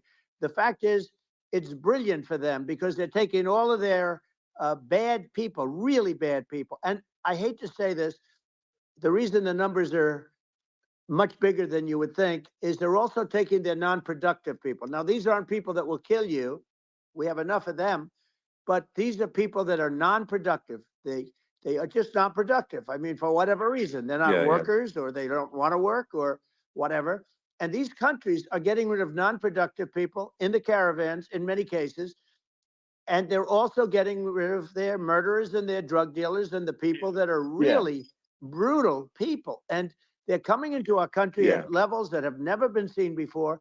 And I saw an ad just before I got on the air. I'm walking over here, and I saw an ad by Kamala saying how she is going to provide border security. Where has she been for 3.5 years? For 3.5 years, Yeah, no, this is we this have 20 million this people this I poured think in. is It's a terrible yeah. I thing. think this, frankly, I think this is a fundamental existential issue for the United States. And if we have another 4 more years of open borders, and it's going to be even worse with another 4 more years, it's going to be even worse than it's been for the past 3.5 years. I'm not sure we've got a country. You don't left have a country at that left. point. Elon, if they get in, you will have 50 to 60 million people from all over the world, not South America only. You know, we think of South America, we think of Honduras and El Salvador, Guatemala, and Mexico, you know, the 4. But it's not that. It's everywhere. They're coming in from Yeah, everywhere. And I had to stay in yeah, I think Mexico. this is a super important Yeah. point. Like people, it's like basically when I went down there, I was like, well, where are people from? It's like almost no one was from Mexico. to No, be clear. Mexico It's, less. it's just less it's than just the others. border. It's just the border with Mexico, but the people coming in, it's Earth, the rest of Earth, and America is only about 4 or 5% of the population of Earth. It would only take a few percent of the rest of Earth to overwhelm everything in We're the US. already So overwhelmed, Elon. We're He said it's overwhelmed. the rest You of got to Earth. see the news tonight about New York. And I love that place. And what they're doing to it is horrible. What they're doing to it, and all the courts do is they Yeah. try and focus on Trump. Okay, let's focus on Trump, who did nothing wrong. I complain about a rigged election. Elon, what's happened is unbelievable. You have from Africa, from the Congo, they're coming from the Congo, and 22 people came in from the Congo recently, and they're murderers, and they're dropped. They drop them. They take them out of jails, which is very expensive, to maintain the jails. Although they don't do too much maintaining, I can tell you. But they take them out of jails, prisons. They take them Bullshit. out and they bring them to the United States. They deposit them in the United States and say, "Don't ever come back, or you're going to be executed." And they don't want to come back, but they won't come back. Sure. But they're coming from Africa. They're coming from Asia. They're coming from the Middle East. They're coming from South America. just They're Earth, coming from rest of Earth, everywhere. basically. And there are a lot of Yeah, really everywhere on bad Earth. ones. It's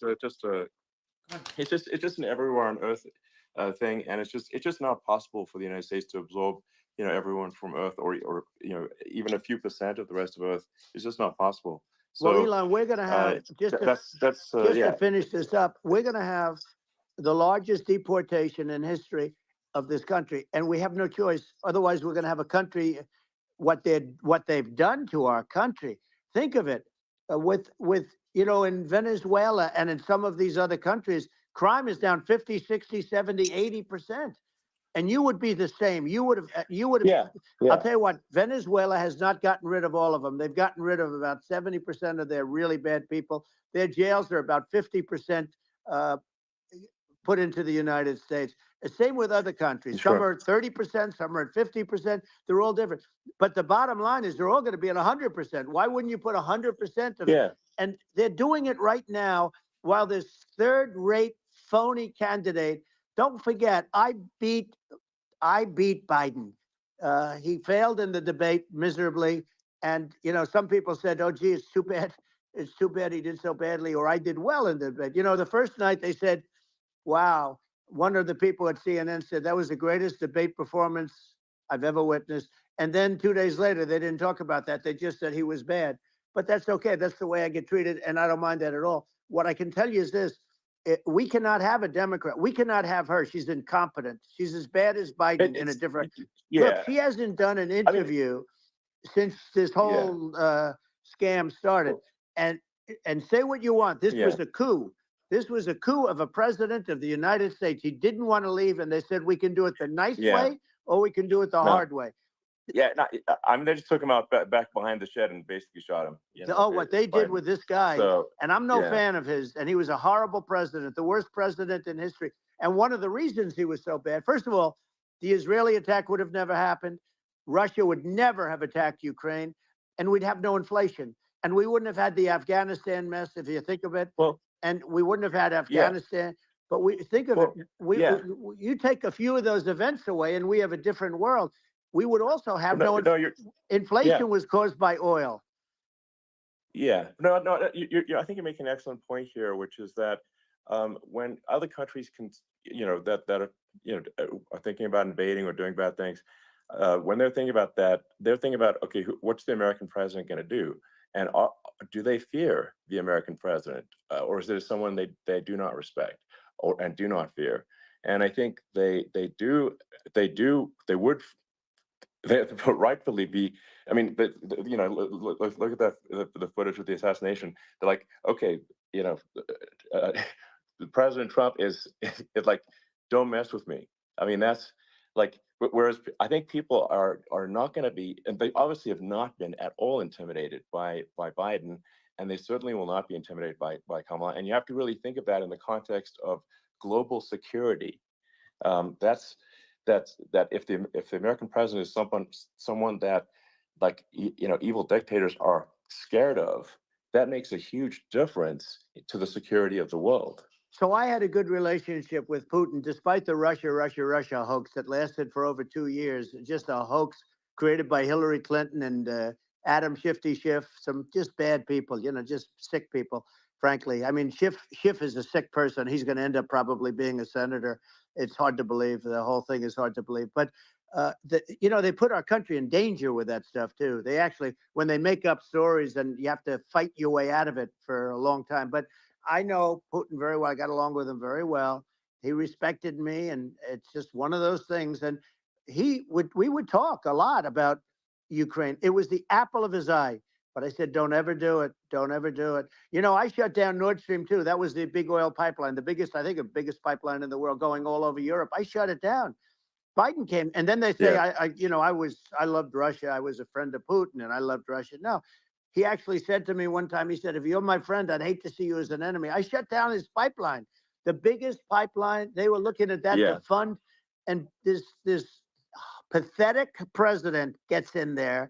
And the first thing he did, one of the early things he did, is he shut down Keystone XL pipeline, which is our pipeline that would have employed 48,000 people, pipeline workers, shuts it down. That was, a massive job that Obama refused to allow. Yeah. I allowed it in my first week because it was jobs and it moved oil. And by the way, in a much more environmentally friendly way. It's underground. It's not a truck that catches on fire or a train that catches on fire. But think of it. He shut down the XL pipeline, the Keystone XL pipeline. Yeah. He shuts that down, and he approves the Russian pipeline. Yeah, it doesn't make any sense. It's like, it's inconsistent. Certainly, but I mean, I think it's just worth emphasizing, to listeners, the immense importance of whether the United States president is intimidating or not intimidating, and how much that matters to global security, because there's some real tough characters out there, and if they don't think the American president is tough, they will do what they want to do. I know every one of and them. it puts the whole world in danger. Elon, I know every one of them, and I know them well. I know Putin. I know President Xi. I know Kim Jong-un of North Korea. I know every one of them. And let me tell you, people will say, oh, this is terrible. He said, I'm not saying anything good or bad. They're at the top of their game. They're tough. They're smart. They're vicious. And they're going to protect their country, whether they love their country. They probably do. It's just a different form of love, but they're going to protect their country. But these are tough people at the top of their game. And when they see a Kamala or when they see Biden, Sleepy Joe, they can't even believe it. They can't believe this happened. All the stuff that you're seeing now, all the horror that you look at Israel, they're all waiting for an attack from Iran. Iran would not be attacking, believe me. When I was there, and I say it with respect, because I think we would have been good with Iran. I don't want to do anything bad to Iran, but they knew not to mess around. Iran was broke because I told China, if you buy from Iran oil, it's all about the oil. That's where the money is. But if you buy oil from Iran, you're not going to do any business with the United States. And I meant it.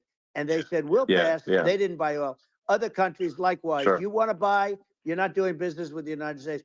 And they were at a point where They had no money for Hamas. They had no money for Hezbollah. They had no money for any of these instruments of terror. And it was amazing. In fact, there were articles when I was leaving, which is hard to believe, actually, especially when you look at what's happened to our country. Our country is so bad right now. It's such a different place. We were respected. Think of it.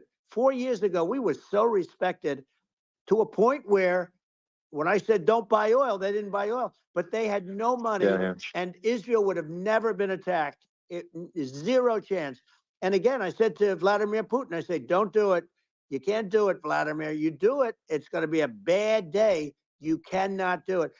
And I told him things that what I do, and he said, no way. And I said, way. And it's the last time we ever had the conversation. He would never have done. I got along well with him. I hope to get along well with him again. Getting along well with them is a good thing, not a bad thing. I got along well with Kim Jong-un. When I met with President Obama just before entering, it's a sort of a ritual. And I sat down with him and we talked. It was supposed to be for a very short period of time. It turned out to be a long period of time. I said, what's the biggest problem? He said, North Korea.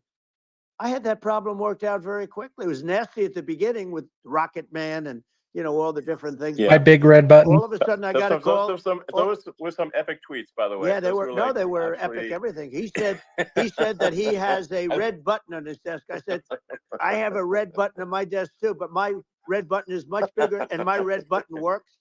And then I called him Little Rocket Man of Little Rocket Man. Anyway, here's the bottom line. All of a sudden, I got a call from him. And they said they want to meet. They want to meet me. And we met, as you remember, we met in Singapore. We met also in Vietnam. And I got along with them great. We were in no danger. But President Obama thought we were going to end up in a war, a nuclear war with him. And let me tell you, he's got a lot of nuclear stuff, too. Exactly. He's got plenty of nuclear. He can do plenty of damage. Yes, I mean, it's because, people like Kim Jong-un, they respond to strength, not weakness. Well, he and I had a good relationship. Remember I met him and we walked onto his land. Nobody ever walked onto his land before. I walked onto. I wouldn't say. Let's bring up Secret Service again. I wouldn't say they were thrilled when I did that. I walked onto his land, and it was an amazing period. But we were not in danger with him because of me. I always say that we have enemies on the outside and we have enemies on the inside. We have some really bad people in our government and people that are controlling of the people. I mean, I'd mention names, but I really don't want to give them the credit. But we have some really bad, and I say they're more dangerous than Russia and China. If you have a smart president, a president that gets it, we are not in danger from those countries because they need us and they need our help. I mean, we forced Obama, if you think about it, Obama and Biden, and Bush to a certain extent, in all fairness, forced Russia and China together.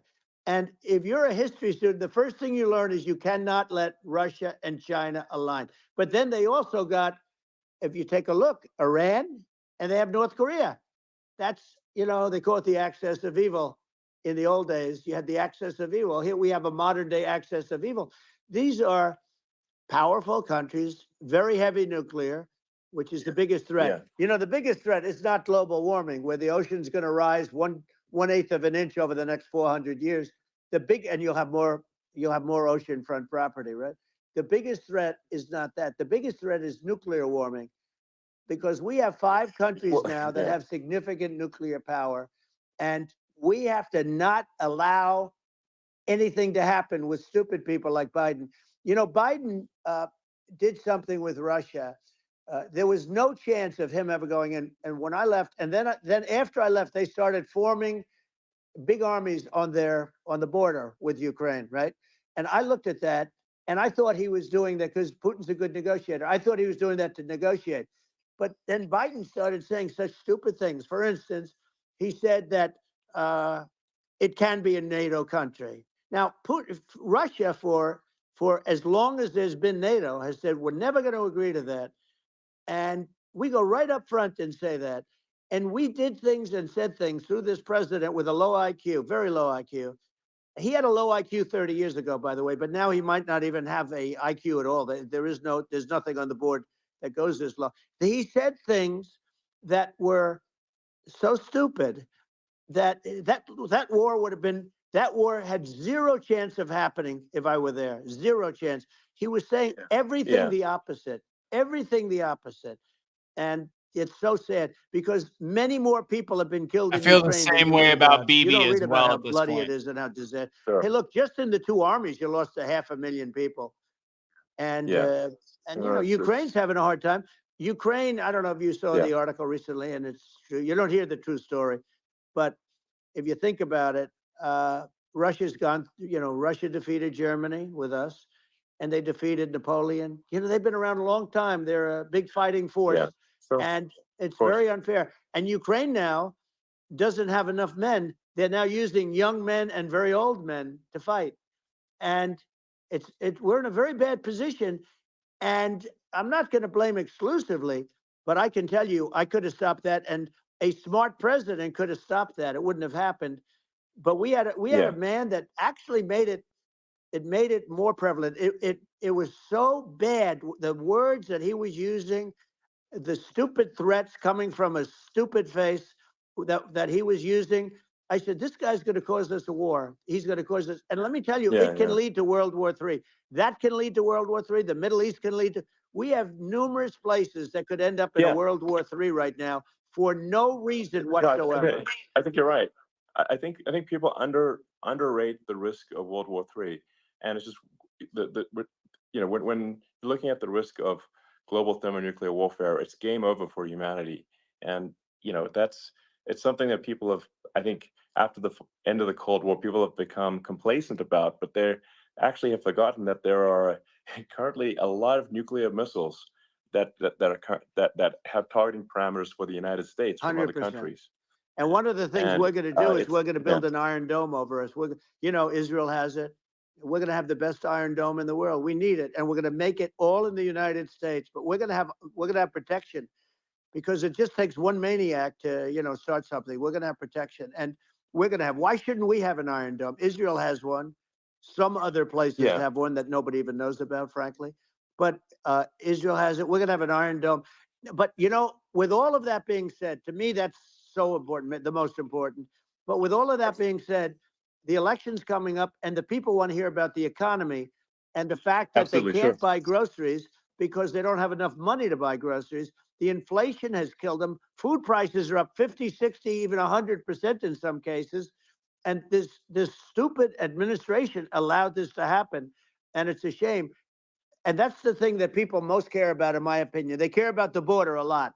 And we discussed the border at great length. It's nice to have a forum like this where I can discuss something. Blake, what? And by the way, you think Biden could do this interview? Do you think that Kamala could do this interview? They would take a pass on you. No, they could not. So they don't need Elon. They don't need Elon screaming out questions. It's pretty sad when you think that somebody that does this for a living can't answer a question or is afraid to do an interview. And in her case, with a very friendly interview, she's got all friendly interviewers. It's pretty sad. Yes, absolutely. But the big thing now is the economy, Elon. yeah. And as much as Yeah. I mean, I view nuclear as the single most important thing, but a lot of people don't understand that. But it doesn't have to.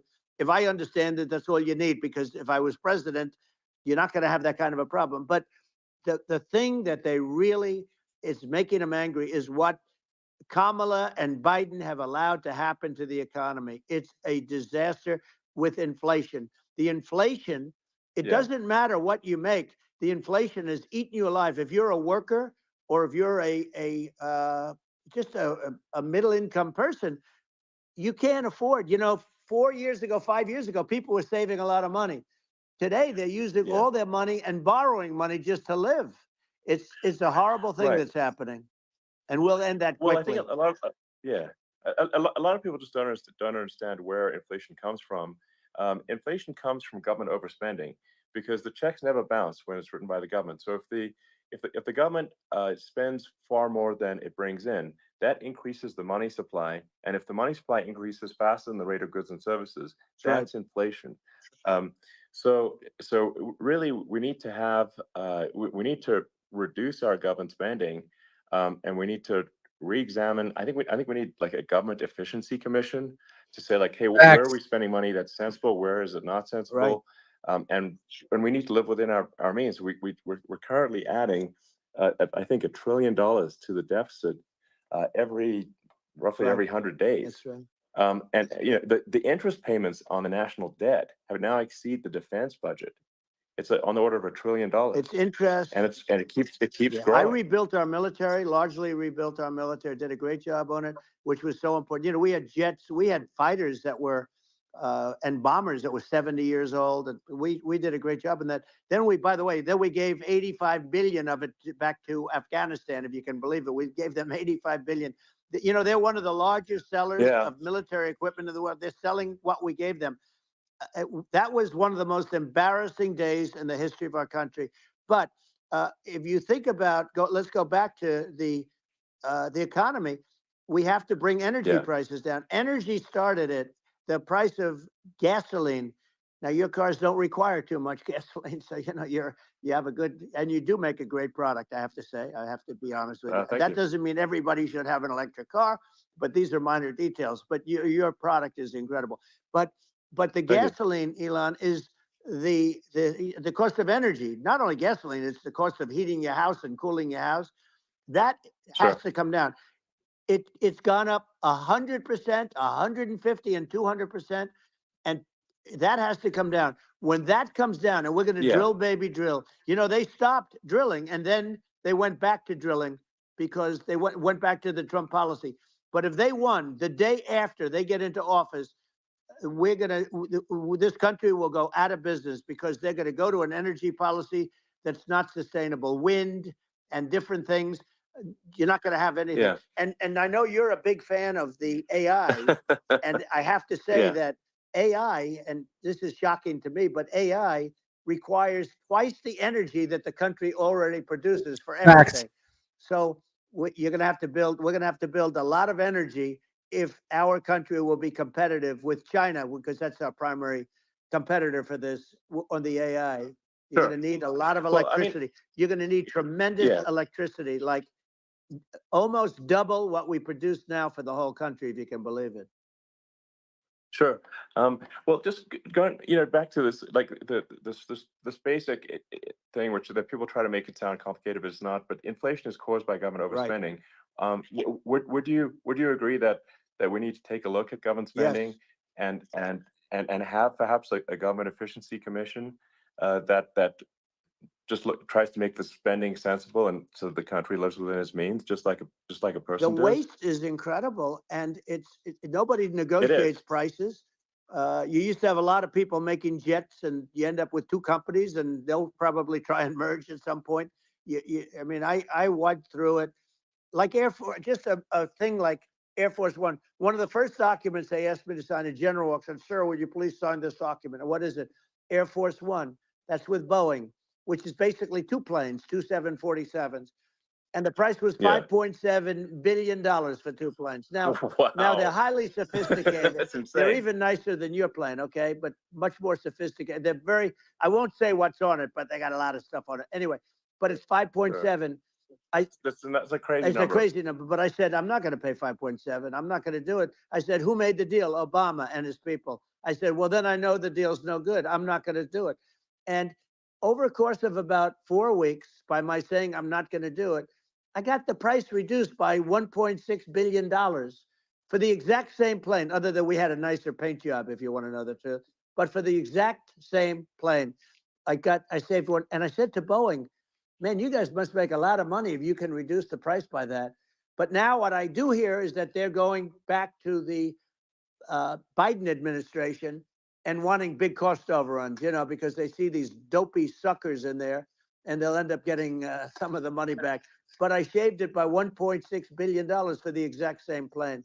And you can now take that and multiply that out times thousands of other items.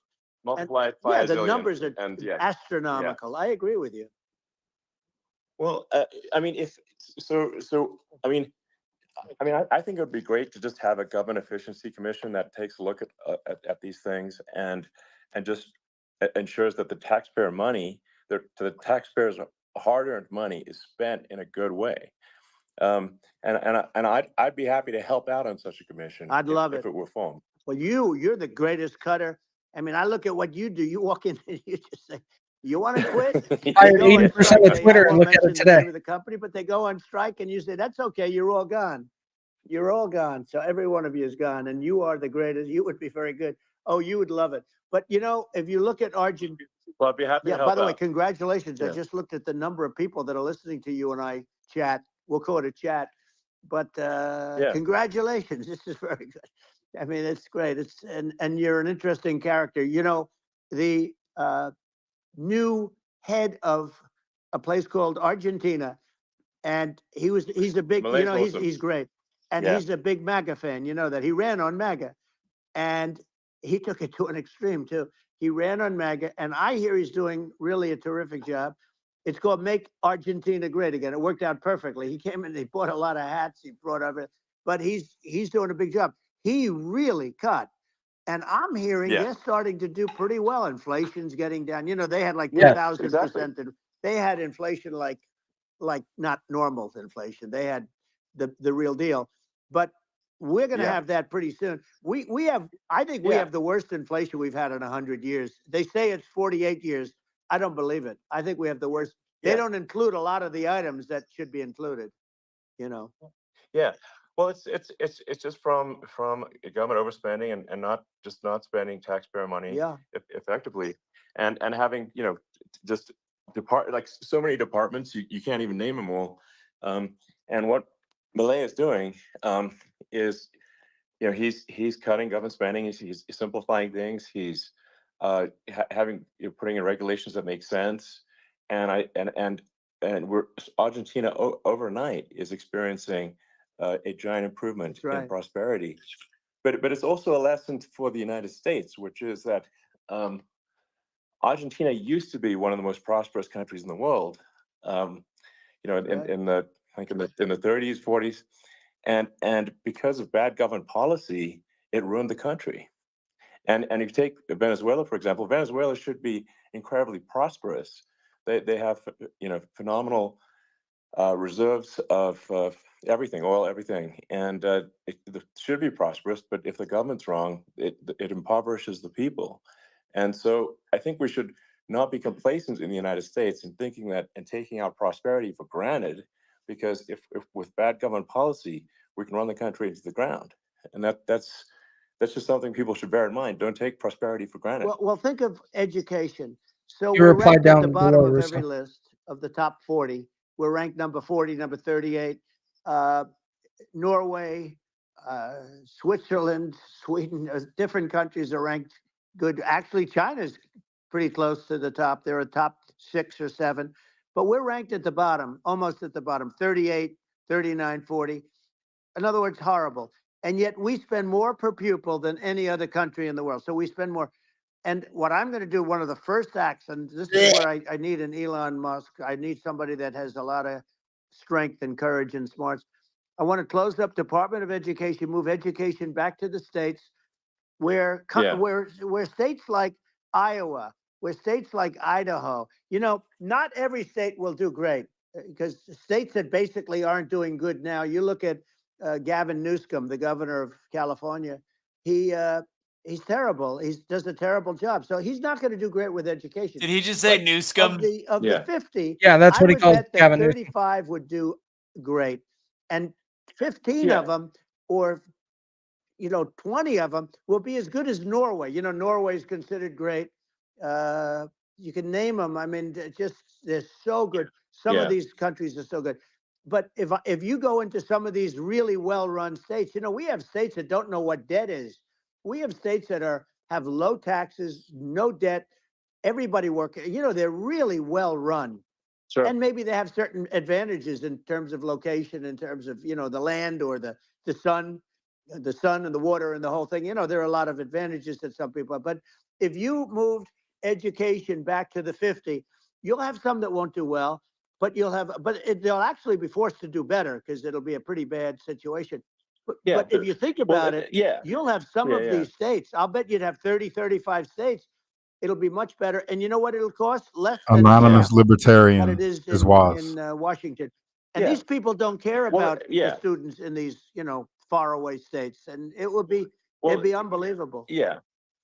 I think you're making a good point in that if the states have to if each state has to compete against other states, then people will naturally right. move to states where it's better. Well, like California, as we said, it's a badly run state. I could go through. I got so many friends that are in those states, even if they're Democrats. I hate to mention certain states, but Illinois is badly run with Pritzker. He's a real loser. But Yeah. some of these places are just badly run. But it's almost going to force them to run better, and they won't do it good initially. But you're not going to do worse than you're doing right now. And I would say that Yeah. you would cut your cost by 50 or 60%. And you'd have a little Yeah. monitor. You want to make sure they're teaching English as an example. Give us a Yeah. little English, right? Sure. Yeah. Right? No, but I mean, too much. I mean, some of these governors are doing so badly. I mean, they got so many people moving out of their state. They should get U-Haul Salesman of the Year award because they're driving so much U-Haul. It's sales. actually It's amazing. just people moving out. Isn't it amazing to you as a businessman that they can even survive? Like Illinois, so many people are leaving, and you wonder, how do they survive? I mean, how do they survive? I saw where you left California and you moved to Texas. Texas does a great job. But, I mean, I just wonder, how do these states survive when big businesses, a big oil company just left California, as you know, and they moved to Texas. How do these big states survive when they lose so many businesses and their taxes are already really high? The taxes are among the highest taxes. You almost wonder, how do they continue on? And in many cases, the governors don't do a good job in their crime-ridden places. You wonder, how do they continue to just go on? It's not a good situation.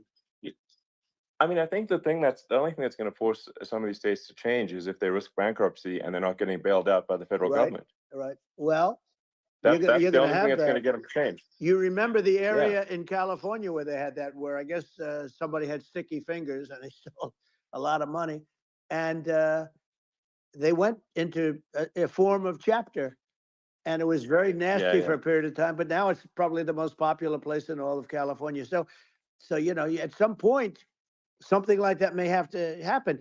But the problem is, you can't penalize people that loan money to the state when you have incompetent people like a Pritzker. Look, the family didn't want him in the family business, and then he ends up being governor of Illinois. So what is he going to be? Is he going to be a great governor? And you have people. I could name every one of them. I got to know every one of these, and some are very good, and some are just horrible.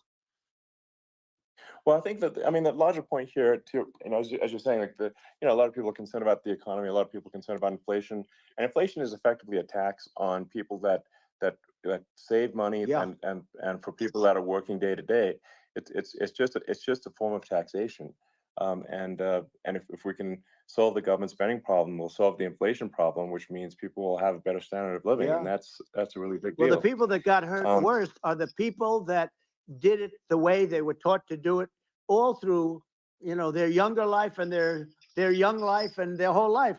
The people that saved money and then they got no interest on their money and inflation destroyed them.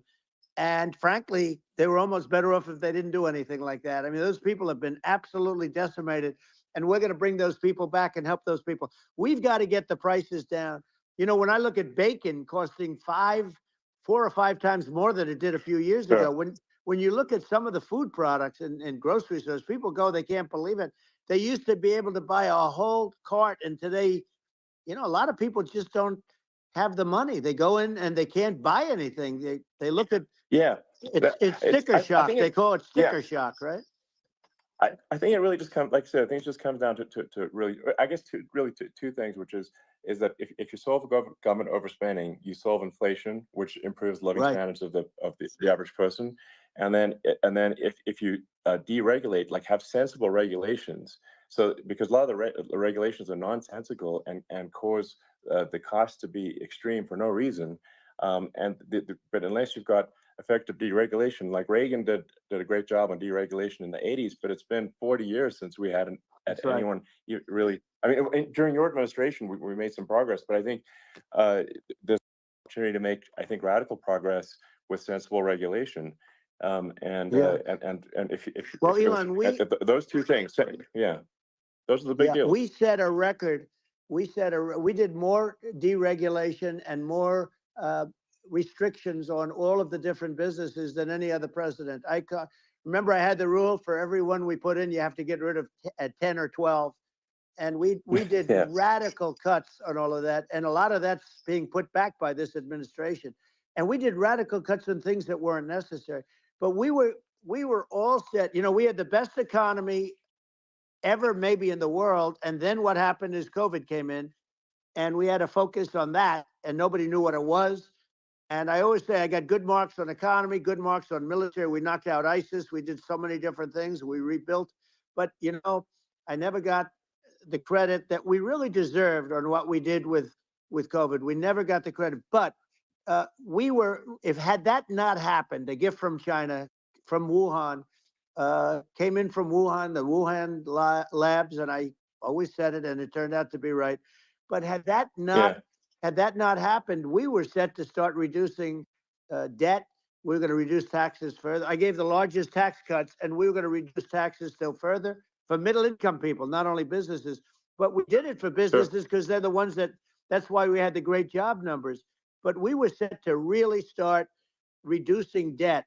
And, you know, we're sitting on the biggest pile of liquid gold anywhere in the world, bigger than Saudi Arabia, bigger than Russia. And we were going to drill and we were going to make so much money. We were going to supply Europe with oil. I had stopped the Russian pipeline and we were going to supply them with oil and gas. We were going to make a fortune. And then the COVID came in and we really had to divert. Then what happened is when they came in, you know, we kept a lot of businesses alive. If I didn't do what we did, we would have had a 1929 type depression. But the problem is when Biden came in, he got trillions of dollars and just started spending it stupidly. You didn't need it anymore. You know, we got over that bad period where everybody was dying and, you know, it was just not a good period. Interestingly, you know, during his administration, many more people died during his administration of COVID than during my administration. And we really got the brunt of it. But people don't realize more people died during his administration than ours. But it diverted us from doing what I wanted to do. But we had the greatest for, you know, almost 3 years. We had the great, and you know that probably better than anybody. So many of your friends said to me, the best years we've ever had in business were during the Trump years. And also said that African American, Hispanic American were so incredible. They were having the best Asian American women, men, young people without a diploma, young people that graduated from the best colleges, from MIT, from the Wharton School, from all of the great colleges, Harvard. They were doing better, and people without a diploma were doing better, and everybody was happy. And then COVID came, and we had the problem is they spent trillions and trillions of dollars. They wasted. They shouldn't have taken any money, and we wouldn't be having inflation right now, which is killing our country. Yeah, absolutely. I mean, I should probably say something about, like, you know, maybe my views on, you know, climate change and oil and gas, because I think I'm probably different from what most people would assume, because my views are actually pretty, I think, moderate in this regard, which is that I don't think we should vilify the oil and gas industry and the people that have worked very hard in those industries to provide the necessary energy to support the economy. And if we were to stop using oil and gas right now, we would all be starving and the economy would collapse. So it's, you know, I don't think it's right to sort of vilify the oil and gas industry. And I, you know, the world has a certain demand for oil and gas, and it's probably better if the United States provides that than some other countries. Sure. And it would help with prosperity in the U.S. And at the same time, obviously, my view is like, we do over time want to move to a sustainable energy economy, because eventually you do run out of, I mean, you run out of oil and gas. It's not there for, it's not infinite. And there is some risk. I think the risk is not as high as you know, a lot of people say it is with respect to global warming. But I think if you just keep increasing the parts per million in the atmosphere long enough, eventually it actually simply gets uncomfortable to breathe. People don't realize this. If you go past 1,000 parts per million of CO2, you start getting headaches and nausea. And so we're now in the sort of 400 range. We're adding, I think, about roughly 2 parts per million per year. So I mean, it still gives us. So what it means is like we still have quite a bit of time, but so there's not like we don't need to rush, and we don't need to like stop farmers from farming, or prevent people from having steaks or Right. basic stuff like that. Like you can leave the farmers alone. I agree. in How my crazy opinion. is that? Where I mean, you have farmers that are not allowed to farm anymore and have to get rid of their cattle, and the whole world is yeah, a that's little silly. crazy. But it's largely taken its lead from us. I do say though, I've heard in terms of the fossil fuel, because even to create your electric car and create the electricity needed for the electric car, fossil fuel is what really creates that at the generating plants. And, so you sort of can't get away from it at this moment. I mean, someday you might be able to, but I do hear we have anywhere from 100 to 500 years left. Much of it hasn't even been found yet. Yeah. But there are tremendous, like Anwar. I got Anwar in Alaska approved. Ronald Reagan couldn't do it. Nobody could do it. Everybody tried. Nobody could do it. I got it approved. The first thing that Biden did was unimprove it, to get rid of it. He ended Yeah. it. His secretary went in and she ended it. And what a disgrace. That's He said Anwar. unimproved. Bigger, or they think it could be bigger than Saudi Arabia in Alaska. Could be bigger than Saudi Arabia. But they went in and they terminated it. And I'll get it going very quickly, because not only is it big for Alaska, I mean, you talk about economic development, that for the United States, I mean, that is, they say bigger than Saudi Arabia or the same size, and pure, really good stuff. And, they end it. So I think we have, perhaps hundreds of years left. Nobody really knows. But during that time, something will come around that will be very good. Yeah. Well, I mean, and my estimate would be, a little more aggressive than that, but it's not the sort of like we're all going to die in 5 years stuff. That's obviously BS. But I mean, my view is like if you just look at sort of the parts per million that increments every year, you get sort of 2 or 3 parts per million every year of CO2. I mean, I think some of that it's problematic if it accelerates, if you start going from 2 or 3 Right. to say 5, and then there may be some situations where you get just a step change increase in the CO2. And I think we don't want to get too close to 1,000 ppm, because like that's actually makes it uncomfortable to breathe. Like just existing in 1,000 ppm CO2 is uncomfortable. That's like that's considered like an industrial hazard. Right. Just so it's that's actually, you start getting headaches and stuff. So it's even without global warming, it's not comfortable to live in. So you don't want to get too close to that. But I mean, I think we've got. I think we want to just move over, and like, and if I don't know, 50 to 100 years from now, we're I don't know, mostly sustainable. I think that'll probably be okay. So it's not like the house is on fire immediately, but I think it is something we need to move towards. And on on balance, it's probably better to move there faster than slower. But like I said, without vilifying the oil and gas industry, and without causing hardship in the short term, I think this can be done. Without people can still have a steak, and they can still drive gasoline cars, and this it's okay. It's like, it's not, I don't think we should vilify people for it, but I think we should just generally lean in the direction of sustainability. And I actually think solar is going to be a majority of Earth's energy generation in the future, and it's certainly trending that way.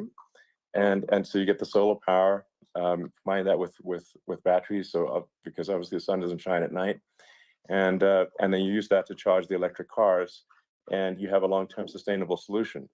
And that's what Tesla's trying to move things towards, and I think we've made a lot of progress in that regard. But when you look at our cars, we don't believe that environmentalism, that caring about the environment should mean that you have to suffer. So we make sure that our cars are beautiful, that they drive well, that they're fast, they're sexy. I mean, they're cool. In fact, literally, I mean, the sexy joke, Model S, Model 3, Model X, and Y spells out sexy. It was probably the most expensive joke out there. But I don't know, I like cheesy humor, So, but I'm not, I'm a big fan of like, let's have an inspiring future, and let's work towards a better future, and we can do so without demonizing Right. people. I'm okay. It's very interesting. You use the word global warming, and today they use the word climate change because you have some places that go up, and so they were getting themselves in a little trouble with the word global warming because not every place is warming. Some places are going the opposite direction. But I'm sort of waiting for you to come up with solar panels on the roofs of your cars and on the trunks of the cars, and it just seems like something that at some point you will come up with. I'm sure you'll be the first. But it would seem that a solar panel on the roofs, on flat surfaces, on certain surfaces might be good. Yeah. At least in certain areas of the country where you have the world Sure. where you have the sun. But I would think, and I have no idea because that's not my world, but I would think that this would be something that would be interesting. But the one thing that I don't understand is that people talk about global warming or they talk about climate change, but they never talk about nuclear warming. And to me, Sure. that's an immediate problem because you have, as I said, 5 countries where you have major nuclear and probably some others are getting there, and that's very dangerous. That's where you need a strong American president because you don't want to have this proliferation. But you have 5 countries and getting more. China is much less than us right now, but they're going to catch us sooner than people think. They're way lower. Russia and us are number 1, and I mean, we're sort of tied. And China is far behind, but they're developing at a level that you're not surprised to hear very fast.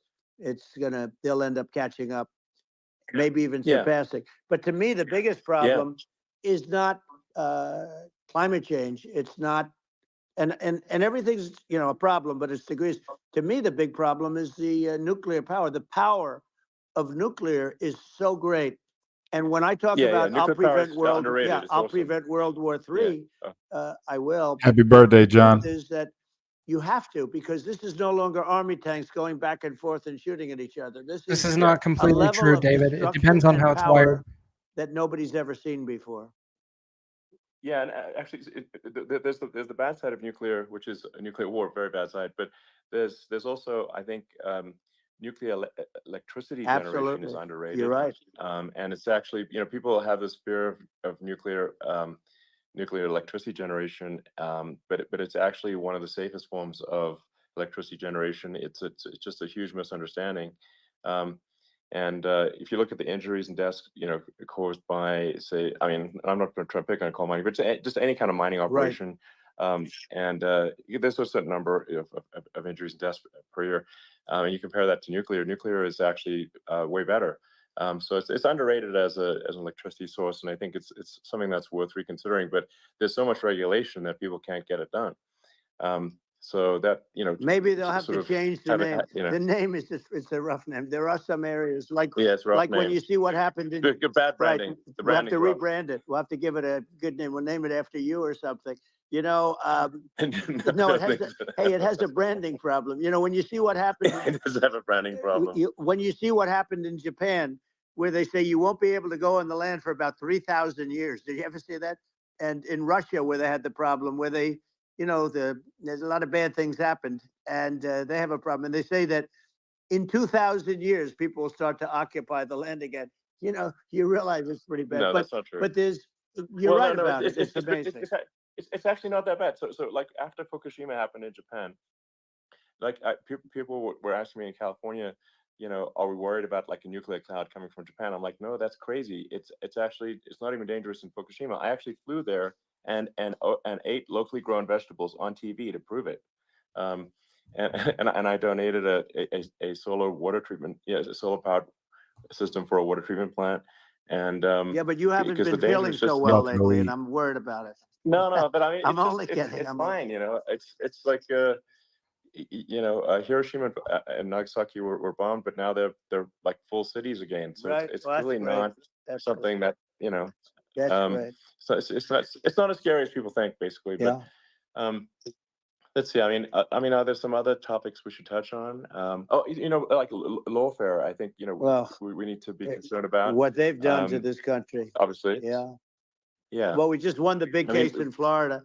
This was a Biden administration did something that's never been done in this country, and that's go after their political opponent, me, with this nonsense and just nonsense. And the big case in Florida we won, but they always pick a judge and a jury, and they use local DAs, they use the local attorney generals, like Fani, Fani, spelled Fani, Fani. And it's all a big hoax, and it's all run from there. Like in Manhattan, the one of the top people from the Justice Department went in, ran Manhattan, ran the state. The Letitia James deal was run by a person from the Department of Justice, Biden. They've never done this before, and they set up a very bad precedent. It's called lawfare, warfare. It's a terrible thing, and never happened in our country. It does happen in banana republics and third world countries, but it's never happened. And the incredible thing is it actually drove my numbers up because people see, fortunately I have a platform like you, or, in all fairness, like a conversation like this, where I can talk about it and people understand. I mean, you fight for election integrity and you end up getting indicted because you're fighting for election integrity. And when the day comes that you can't fight for election integrity, you don't have a country anymore. So what happens is they went after their political opponent, me. Now Biden's, close to vegetable stage, in my opinion. Okay, I looked at him today on the beach, and I said, why would anybody allow him? The guy could barely walk. Why would anybody allow him?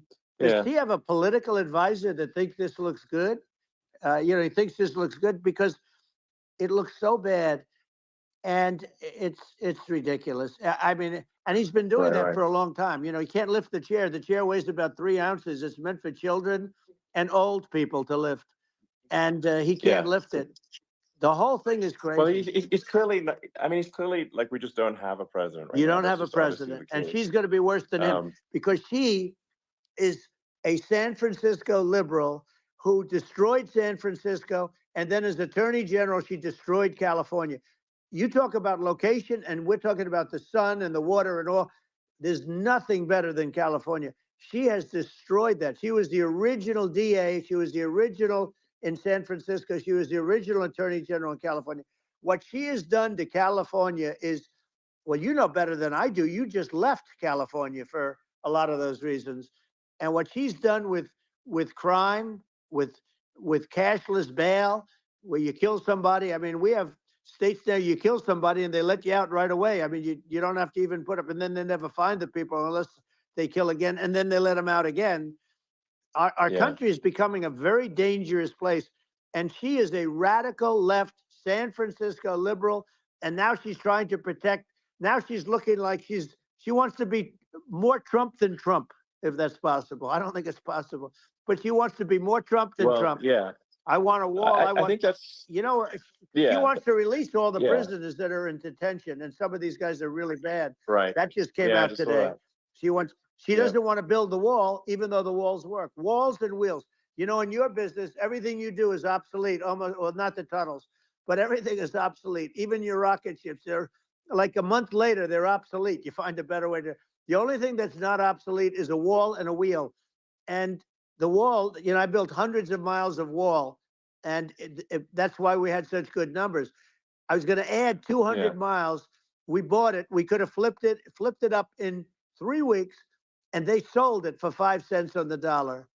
That meant, I said, wow, that means that they actually do want to have open borders. She wants to have open borders, and now she's going like she's tough on the border.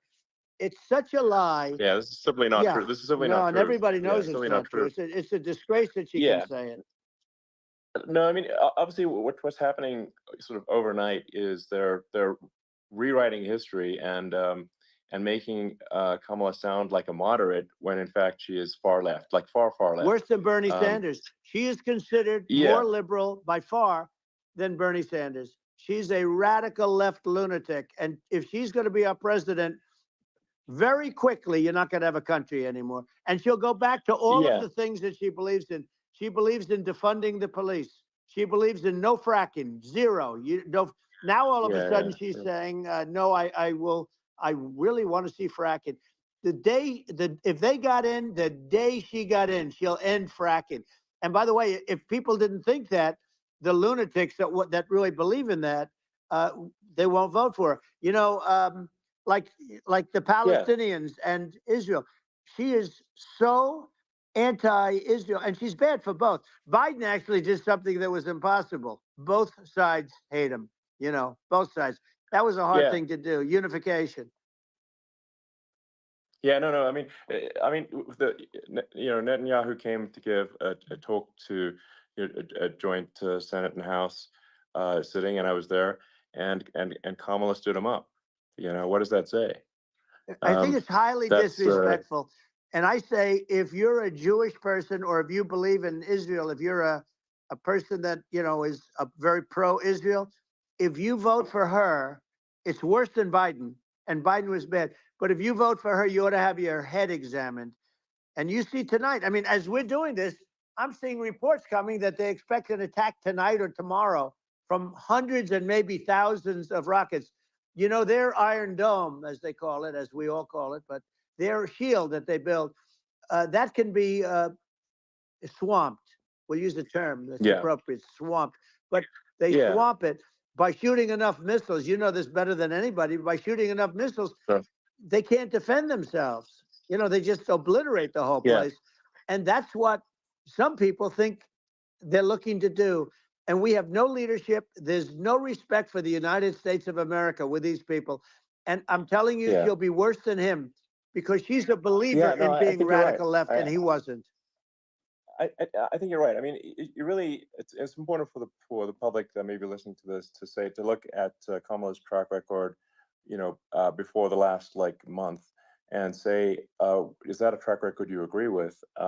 And I think if you're an independent moderate, you definitely would not agree with it, because it is her behavior has been far left, and we're seeing just an overnight propaganda attempt to rewrite history and make it sound like Kamala's moderate when she in fact is not moderate. Well, her so I her think running mate approved, signed into legislation, tampons in boys' bathrooms. Okay, now Yeah, that's yeah, all that's I have weird. to hear. Tampons in That's boys' weird. bathrooms, and that means she believes in that too. I mean, Yeah, that's she not picked okay. this guy because he was the closest to her. A lot of people thought she'd pick sort of the opposite, but she picked an anti-Israel radical left person. But she is far worse, they say, than Bernie Sanders. If we have her as a president, if we have a Democrat at this moment as a president, I don't think our country can survive. I think it's a massive. I think we're in massive trouble, frankly, with the Kamala administration, and that's my honest opinion. And I think really it's essential that you win for the good of the country for this election. And I mean I'm just stating my opinion. Now you know you may have seen this, but I got a letter from the EU Commission, like saying, you know, to not have disinformation on during this discussion that we're having, like, and you know, there's a lot of attempts to do censorship and to force censorship even on Americans from other countries, and you know, what do you think about that? Well, I know the European Union very well. They take great advantage of the United States in trade, as you know. We, through a different forum, NATO, we protect them. And yet, if you build a car in the United States, you can't sell it in Europe. You just can't sell it. It's impossible. The same thing with our farmers. Our farmers find it very difficult to do business. You know, we have a deficit with them of $250 billion, which people don't know. It sounds so nice, the European Union, but let me tell you, they're not as tough as China, but they're bad. And I let them know it. And that's probably why they notified you. No, they don't treat our country well. We defend them, you know, with Ukraine. So we're in for 250 billion, and they're in for about 71 billion, and they have the same size. It's if you add up the European nations that in terms of an economy, it's about the same size. When you say as us, and they're in, Yeah. and they're in much greater risk. They're right there. We have an ocean separating us from, in this case, the enemy would be Russia. It used to be for the Soviet Union, but let's assume they're close enough. And what happens is they're in for 70 something million. I think even less than that, billion, and we're in for about 250 billion, and it could be a lot higher than that. And I say, why aren't you going to equalize? Why aren't they paying what we're paying? And they're in much more, it's much more important for them because of the fact that, they're right near there. I mean, they're all sort of in that location. We're not, but they should, and I did it with NATO. There were only 7 countries that were paid up in NATO out of 28 at the time. And the United States was the United States was subsidizing NATO, tremendously subsidizing NATO. And I said, I went in and I said, you got to pay up. If you don't pay up, we're not going to defend you any longer. I took a lot of heat, but you know what happened? Billions and billions of dollars came flowing in. And I think a lot of the public isn't aware of the fact that the United States pays a disproportionate share of the NATO expenses. And then we get taken advantage of on trade. So think about it. Yeah, well, I mean, the point of NATO is defending Europe, and it's it's like, then okay, well, why is the United States paying disproportionately more to defend Europe than Europe? That doesn't make sense. That's unfair, and that is an appropriate thing to address. Well, when you talk about cost cutting and savings and everything else, I mean, honestly, look, there's nobody that feels worse about the Ukraine situation than I do, because I know it would have never happened. I know Zelensky. He was very honorable to me, because when they went with the Russia hoax and they said I had a phone call with him, he said it was a perfect phone call. It was a great phone call. He could have grandstanded and, said, oh, he was very threatening. He said, no, it was a very nice phone call. I called him up to congratulate him on his win, and you end up getting impeached because these people are lunatics. I was talking about the difference from the people within and the enemies on the outside. In many cases, the people from within are more dangerous for our country than the Russians and the Chinas. If you have a smart president, you're not going to have a problem with them. You're going to do things. Yeah. Now, they've taken advantage of absolutely. us incredibly, but you're going to do things with the right person. Yeah, well, I think it's obvious that you're a believer and an advocate of free speech, because during your first term as president, you were attacked relentlessly every day, often very unfairly with false attacks, and you didn't try to shut down the media. You didn't try to inhibit their freedom of speech, and I think that says a lot. Well, the good thing is that you and I have, and some people, very few, we can get the word out. Although sometimes it's hard because they don't want to print it, like we're having a great conversation right now. Kamala wouldn't have this conversation. She can't, because she's not smart. Facts. She's not a smart person, by the way. She can't have this conversation. And Biden, we don't even have to talk about it. I mean, he couldn't have this conversation. He would have given up on the first half of a question. He would have walked out. He would have said, where am I? Where am I going? So anyway, but no, he wouldn't have this. That's true. Not a lot of people would have this conversation, but we cover a lot of territory. But the beauty is that we can have a conversation, and I'm able to get it out without, because I get treated unfairly. This is a really big point. You can actually have a conversation with you. Yeah, it's nice, isn't it? And you can't have a conversation with Biden or Kamala. It's like it's not possible. Yes. This is like talking to an NPC. No. So it's just impossible. Well, but think of it. We need a man or person who's unbelievably sharp in order to stop all the nuclear danger and all the dangers that I'm talking about. Just respected and I got pronouns. along with all these. I got along with Kim Jong-un. We had dinner. We had everything, and he really liked me, and I got along with him really well. By the way, he's the absolute boss over there. A lot of people said, "Oh, do you think he really?" That's for let sure. me tell you, I saw things that you don't want to know about. He is the boss.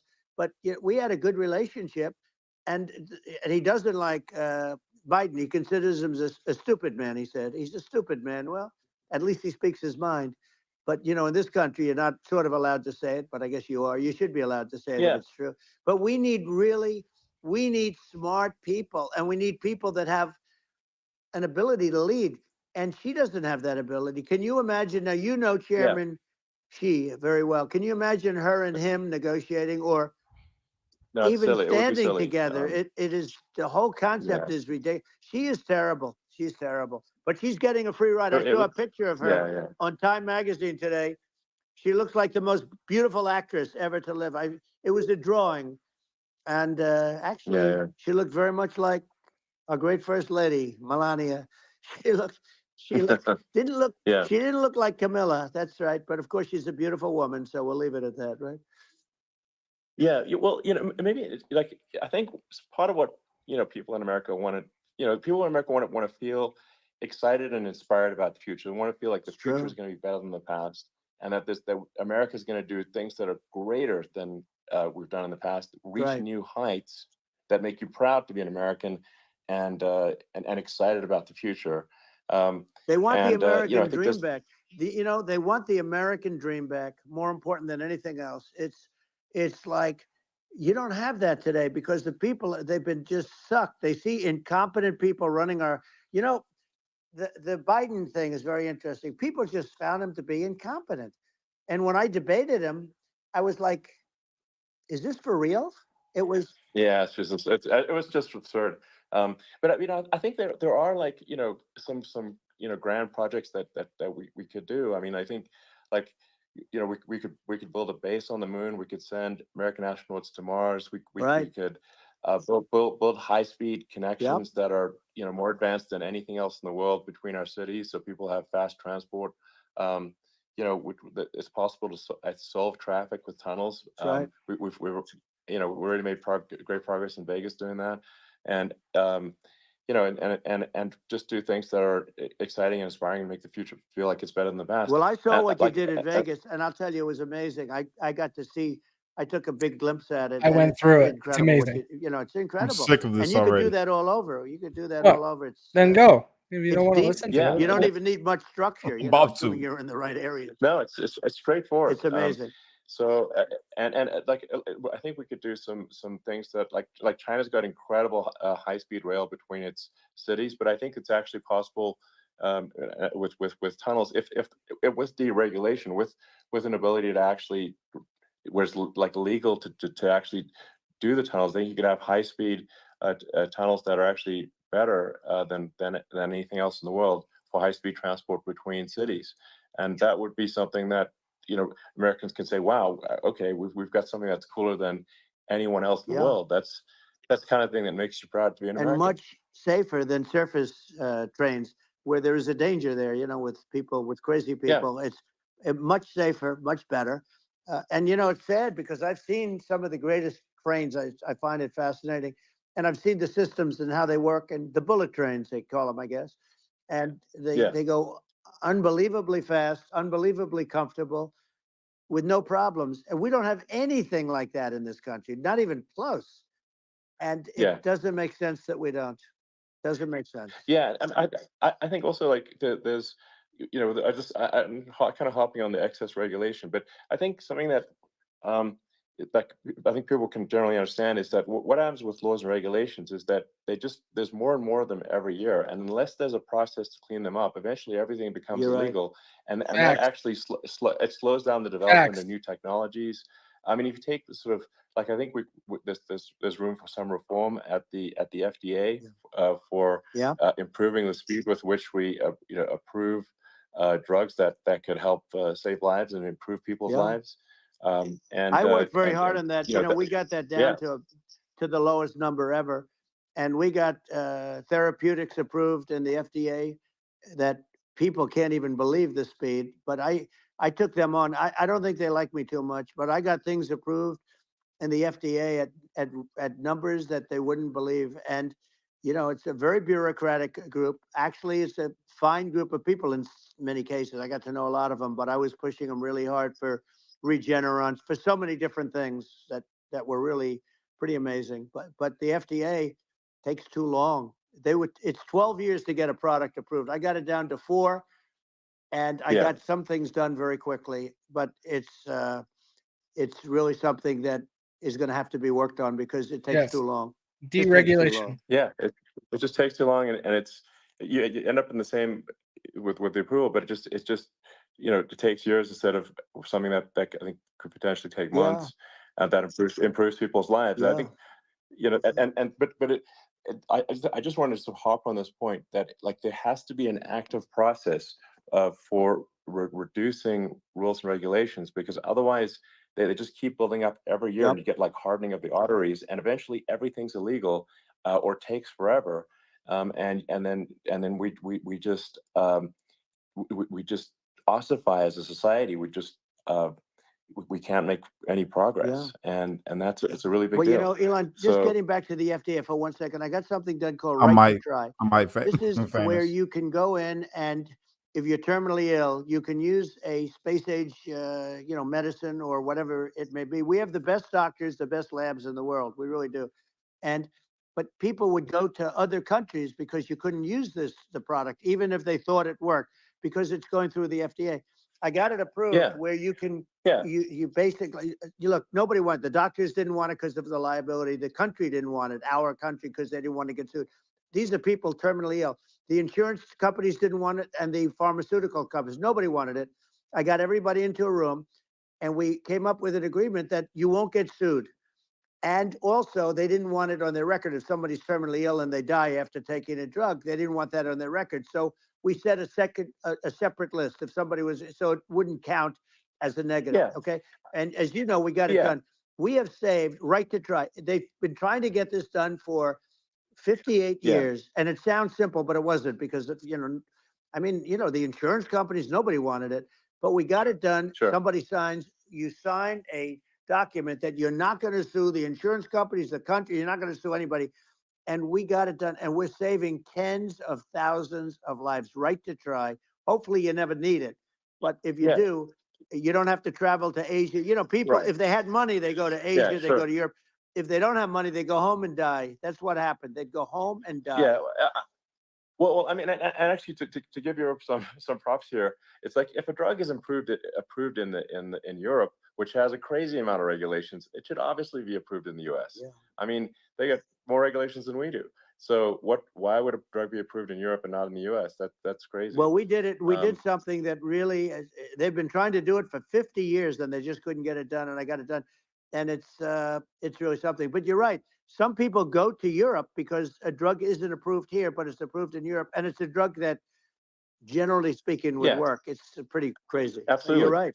And I think so, as long as people are properly informed of the pros and cons, and like these are the risks, this is the risk, and like you make your own decision. Yeah. That makes sense. Well, I think just, So in sort of closing up, and by the way, I'm looking at the numbers. You got a lot of people listening. I hope you don't get yeah, nervous, because you got a lot of people listening to you right now, like 60 million or something. What is that number? It's crazy. It's amazing how you can see that right away. What is the number? Wow. What is it? well, Wow. I think in Wow, terms of people that's bigger than you said. You said 25, and you're much more than double that number, 25 million. I think you're going to be 60 or 70. And I guess over a period of time, hey, I congratulate you. Do I get paid for this or not? well, I think actually in terms of the number of people that will hear this conversation over the next few days to Right. weeks, it's going to be hundreds. That's of what they millions. say. Yeah, that's good. Well, look, it's an Yeah. honor. I just asked this: are you better off now, or were you better off when I was president? Nobody's better off now. People, we put out polls on that, and nobody's better off now. Inflation has killed it. And, they also feel very unsafe. You look at what's going on with a lot of different things. You look at the riots we had at the Yeah. colleges it's ridiculous, but Right. all of the riots, they just feel unsafe. And now they really feel unsafe because you have a new form of crime. It's called migrant crime. I call it Biden migrant Yeah. crime. Maybe I'll call it Well, Kamala migrant crime. But I mean, with all these things, I always try to get to the ground truth by just asking people. And my mom lives in New York, and I was like, Mom, do have any of your friends, been attacked or assaulted? And she said, yeah, 3 of her friends in 3 separate Crazy. incidents were assaulted just in recent months, just walking around the streets of New York. And I said, well, what happened to the people that assaulted them? Oh, nothing. They got away. Like, and they just know They that always get away. nothing's gonna. And they don't ever, and they don't even bother reporting it because there's not. They know that there's not. They're not going to. People are not going to get prosecuted. They just let violent criminals out in New York. The only one that gets zero bail. prosecuted is Donald Trump. They don't get. They prosecute Trump. Yeah, I mean it's just obviously messed up. Oh, it's terrible. If violent criminals are getting off scot free, and meanwhile the New York spending massive resources prosecuting you, and it's like what's this and I think the sort of sensible public looks at this and says, what the heck's going on here? This is obviously abuse of the legal system. The legal system is supposed to be protecting the public from violent criminals, and it should be obviously allowing the public to make their own decision about who should be president, as opposed to some legal case. Once they start this precedent, because this can go on with the next one. I mean, this is a very bad precedent what they're doing in terms of going after their political opponent, and that's all it is. It's going after their political opponent, and then you get a judge who's a strong Democrat, and I'm being nice when I say that. In many cases, crooked as hell. But you get a judge, and you go into an area where a Republican gets 3 or 4% of the vote, and you'll have a jury pool with people that hate Republicans or hate. It could also be the other way, though, because it could start the other way in areas where they hate Democrats, and you get into a Pandora's box. It's a very dangerous thing for this country, and a very dangerous thing even for the state. New York City is losing. New York City and state lose a lot of business over what they did to me, because these people say, we don't want that to happen to us. That's no justice system. You have an unfair system of justice, and it's costing New York State a tremendous amount of money. People are leaving and companies are leaving, and they won't come back. So, all of that stuff is important. But the economy now is the big thing, and we can turn that economy up so fast, and people are going to be back again. We're going to get rid of inflation. I think there's a lot of opportunity. Right. Absolutely. So. And I just want to congratulate you. You've done an amazing job. You have definitely got a fertile mind. We can talk. You and I can talk about rockets. Well, it's kind of you to say. Thank you. Tunnels. We can talk about tunnels and rockets and electric cars. So many things.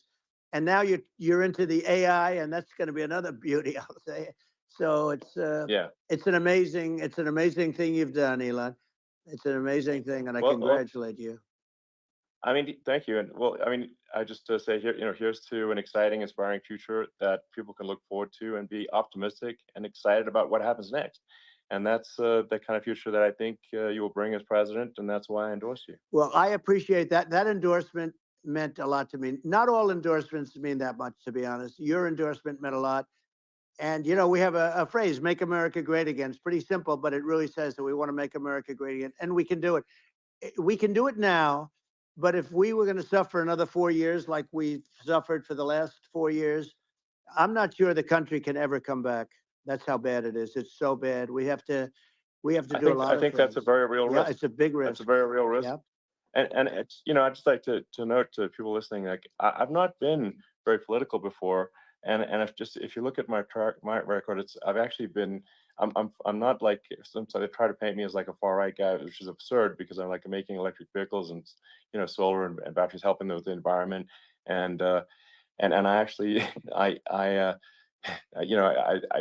supported Obama. I stood in line for 6 hours to shake Obama's hand when he was running for president, and so it's not like I'm like some sort of dyed in the wool long-term Republican. I call myself historically a moderate Democrat, but now I feel like we're really at a critical juncture for the country, and I think a lot of people thought the Biden administration would be a moderate administration, but it's not, and obviously we're just going to see an even further left administration with Kamala. That's my honest opinion. I mean, her dad is literally. She was brought up as an actual. Her dad is a Marxist economist. You can Google it. I mean, it's not we're not making this up. that's how she was brought up. So, and we want to have a future that is prosperous, and I think we're just at this critical juncture, and I think this is a case of the America is kind of at a fork in the road, and True. I think it will take the path to, like, you are the path to prosperity, and I think Kamala is the opposite. Then that's my honest opinion. I'm gonna get attacked like crazy, and I've also experienced quite a bit of lawfare myself, but I'm just trying to tell people my honest opinion, and I haven't been really active in politics before, and I'm just trying to point out that my track record historically has been moderate, if not moderate, slightly left, and so this is to people out there who are in the moderate camp to say, I think you should support Donald Trump for president. And I think it's actually a very important junction in the road, and we're in deep trouble if it goes the other way. Well, I want to thank you. And, I actually always did think of you as somewhat left. I must say that. So it's Yeah. even more of an Well, honor to have your endorsement. I know how strong you feel about it. But, when you think of her, San Francisco, 15 years ago, I had a great friend, Bob Tish. He said it's the greatest city in America. And now it's almost not livable there. And California likewise. And she was involved in the destruction of San Francisco and the destruction of California. And she will be involved in the destruction of our country if people are so unwise as to elect her. And I hope that doesn't happen. And I hope the elections are going to be run honestly. And we're going to turn this country around. We're going to do things and we can do it fairly quickly. And we have to get rid of the criminals that have been, given to us by other countries as they laugh. They laugh at us. They think we're stupid to accept these people. These are radical, stone cold killers in many cases and terrorists. And they're in our country by the hundreds of thousands. Yeah. And we have to take them out. Yeah. I mean, if I could summarize it, perhaps, I think these are issues that I think most people in America would agree with, which is that we want safe and clean cities, we want secure borders, we want sensible government spending, we want to restore both the perception and reality of respect in the judicial system, just stop the lawfare, and I think that's like, and how are those even right-wing positions? I think those are just that's just common sense, and that's I mean, would you agree with that? 100%. I don't understand, the whole, they call it progressive. They don't like the word liberal anymore, but call it liberal or progressive. I don't understand how somebody could say that it's okay for them to empty prisons into our country. And again, I told you their crime rates all over the world are going way down, which makes sense. In fact, the next time what we'll do is, if something happens with this election, which would be a horror show, we'll meet the next time in Venezuela, because it'll be a far safer place to meet than our country. Okay. So you and I will go and we'll have a meeting and dinner in Venezuela, because that's what's happening. Their crime rates coming down and our crime rates going through the roof. And it's so simple. And you haven't seen anything yet, because these people have come into our country and they're just getting acclimated. And they don't know about being politically correct law enforcement or lack of law enforcement. And our police, I have to just end with this. We have great police. We have great law enforcement, but they're not allowed to do their job. They have to be able to do their job without being destroyed. Well, absolutely. And it's obviously demoralizing if you're a police officer risking your life to arrest violent criminals who could kill you and do kill you sometimes. And then you arrest the violent criminal, and then the DA, doesn't prosecute, and they just let the guy out. Yeah. Well, then, like, why should a police officer risk their life to Thanks, David. arrest a violent felon? Well, even worse, if Elon, nothing's going to happen. even worse, they prosecute the police officer. They go after it and they prosecute the police officer, and they take away his pension. They take away his job. He loses his family. He loses his house. Well, I thought it was very telling, like incredibly telling, that when there was that case where sort of a gang of thugs beat up police officers. I think it was in Times Square in New York, and then nothing happened to those guys. They were let out, zero bail, and I think a bunch of them were given free tickets to California. Well, what is I mean, that that is a gross indignity against the United States, and that's how, I mean, this is insane. Like, have we lost all pride? What that, how can such a thing be allowed to occur? I've never seen anything. You know, Right. we see where they get shot. It's a very dangerous profession, but it's something they're very proud of, and they want to be able to do their job. But I've seen them get shot. I've seen a lot of things, but I've never seen where these guys are standing in the middle of a big street, everybody watching them, and they're literally boxing, like punching, stand up fighting a police officer. There were two of them, and you Yeah, had about six yeah, of yeah. these guys, and they're punching the hell out of them. And in their own country, they would be dead if they did that. They'd be shot. Yes. They would be shot instantly. And you know, they come from these countries, and it's taking them a while to realize that we don't do that in this country. But in their own country, Yeah. if they stood on a street and had a fight with a police officer, they would be shot. There's no political correctness. And it's such a sad, Yeah, it's it's just, such a sad thing to see. And that's the reason you have crime, by the way, yeah. because we don't do anything about Yeah. it. Yeah, we just cannot have a situation where our police officers are beaten up on camera by, you know, a gang of illegal immigrants, and then nothing happens to the guys that beat up the cops. I mean, and they're let out. This is Well, unacceptable. we're going to change it, Um, and we're going to get them out of the country. You know, when I first got involved, they said you couldn't get them back to these countries. You couldn't take them back. In the case of Guatemala, Honduras, El Salvador, some others, you couldn't get them back. And I said, really? Oh, you can't get them back? Because under Obama, he couldn't get them back. They'd fly them in, and they'd put planes on the runways in these countries, so you couldn't land a plane. They'd bring them back. And the generals told me, sir, we can't bring them back. The countries won't accept MS-13 gang members. They won't accept them. And I said, really, how much do we pay these various countries in terms of economic aid, which is also somewhat ridiculous? And the answer was $750 million. I said, good. Tell them they're in default. They're delinquent. We're not paying them anymore because they won't accept yeah, it. And you know what happened? They all called me, Yeah, every yeah. one of them. They said, we would be honored to take them back, sir. We would be honored. It was so easy. But it's one of those things. And we got them back. We took in so many, you know, MS-13 is probably Yeah. the worst gangs in the world. They're the most vicious, violent. We took them out of here by the thousands and got them out of here. And their countries took them back. And because I said, you're not getting any more economic aid. And once I said that, they were nice. They wouldn't take them back for Obama. yeah. They wouldn't take them back for anybody. And now we have a problem because we have this guy, and they don't take him back anymore with Biden because they don't respect him. Yeah. It's just gotta be done. We just can't have whether they're citizens or not citizens. We can't have, because they won't prosecute citizens either, not just illegals. So if it's, you can't have violent, repeat violent offenders that are not that don't get incarcerated. That's right. Because they will obviously, by definition, continue to hurt people. And I think where part of this comes from is that there's and I do sort of consider myself liberal in some ways. I mean, it's just that you want to have empathy for Right. people. Obviously, you want to have empathy for people. I totally agree with that. You want to have empathy, but you also have to have empathy for the victims of the criminals. And if you just have empathy for the criminals, it's actually shallow empathy. It's not real. You're not thinking. You're one layer deep empathy. You got to say, like, what if you don't incarcerate this person? Who are they going to hurt? Who are they might kill someone. They might rape someone. If you don't incarcerate them, you have to have empathy for the victims.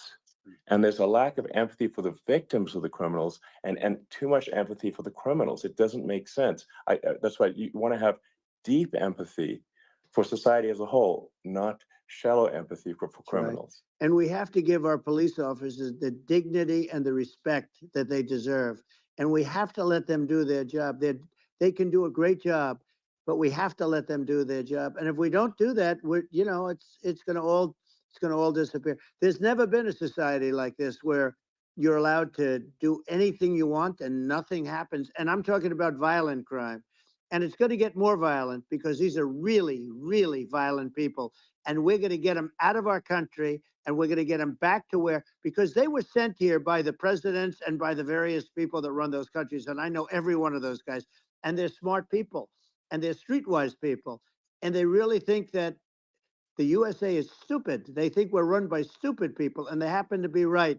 But when I was there, we had no problem. We got them out. We took out thousands of MS-13 gang members. We brought them back. And now, again, it's the same old story. We don't do it. And they actually gave them a big increase in aid. They raised it up to billions of dollars, and they get nothing for it. So, you know, I hope everybody's going to vote for Trump, and we're going to get this country straight. Yeah. And I didn't need this. I'm like you. I didn't need this. I had a very nice Yeah. life. I didn't need to go through Yeah. court systems and go through all the other stuff and run at the Sure. same time. I have to run. I have to go through fake trials with, in some cases, corrupt judges, totally corrupt judges. I didn't need it. I had a nice life. I have great locations. I have beautiful oceans that I have places. But I felt it was important. And if I had to do it over again, you probably think I'm crazy for doing it, actually. But if I had to do it over again, I would have done it over again, because this is so much more important than me or my life. We're going to save this country. This country is going down. And these people are bad people that we're running against, and they're liars. They make statements. They do things that are so bad. They say they're going to make a strong border. They say they've been great on the border, and they've been the worst in history. They say they're going to stop it's horrible. crime. Like, the facts speak for themselves. It's so incredible. Speak for themselves. Like it's got to the point where people just don't even bother reporting crime in a lot of That's cities right. because they know nothing is going to happen. That's what I hear anecdotally from people all the time. So it's just my values. I'm just saying to people out there, like the things I think are important for the future is like we've got to have safe cities, we've got to have secure borders, we've got to have sensible spending, and we've got to have deregulation, and Right. so we can have a prosperous future. And then we want to have some exciting, sort of moonshot projects that people can get fired up about. And that's the future I'm looking for. And I'm pro environment, but I'm not against. I'm not like I don't think we should vilify the oil and gas industry because they're keeping civilization going right now. And but I do think we want to move at a reasonable speed towards a sustainable energy economy. Those are my values, and I think and so I mean that's why I'm supporting you for president. Well, I appreciate it. We're going to give incentive to companies to come into our country, not to leave our country. We're going to be giving tremendous incentives. We want companies to build here, not to build in other locations. And we want to create jobs. And again, it's about the American dream. You don't hear about the American dream anymore, Elon. You don't hear. You're the American dream in the truest sense, but you don't hear about the American dream anymore. And you're going to hear about it. People, they need that incentive to go out and do it. And they're going to love their lives. I mean, they're going to look forward to getting up in the morning and going to a job that they love, not a job that they can't stand, or not any job at all where they have no money, where they literally have no money. And then they end up with violence and lots of other problems. No, we're going to do some great things. And I learned a lot in the first. We had a great economy and all of that. We rebuilt the military, we did so much, but I also learned the best people. I learned the good people, the smart people, the dumb people, the people that can do things. The people, you learn. When I first came in, I tell people I was in Washington, D.C. only 17 times, according to the fake news media. I was in 17 times. I never stayed over. And you don't know people. You rely on other people to give you names, and then you realize the people you relied on weren't so good. Now, we had great people, but we also had some where I wouldn't have used them had I known. Now I know everybody, and I think we're going to really turn things around fast. We have no choice, otherwise we're not going to have a country. And I really appreciate this. Has been, to me, it's been a lot of fun being with you. You're an amazing guy. You've done an incredible job and a great inspiration to people.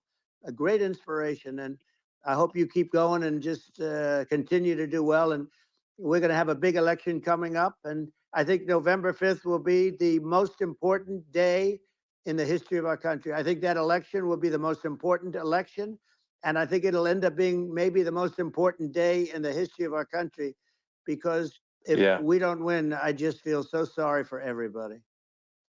No, I think we're at a fork in the road of destiny of civilization, and I think we need to take the right path, and I think you're the right path. So I think Right. that's what it comes down to. Thank you very much, Elon. It's a great honor, and we'll do it again sometime. And it's been really fun, and I hope you got a lot of viewers. I hear you got a lot, but I hope you Sure. got a Yeah.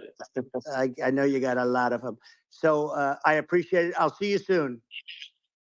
All right. Sounds good. Thank you. Thank you, Elon. Thank you very much. Bye. Praise the Lord. Praise the Lord. That was painfully long, like Cash's long, bro.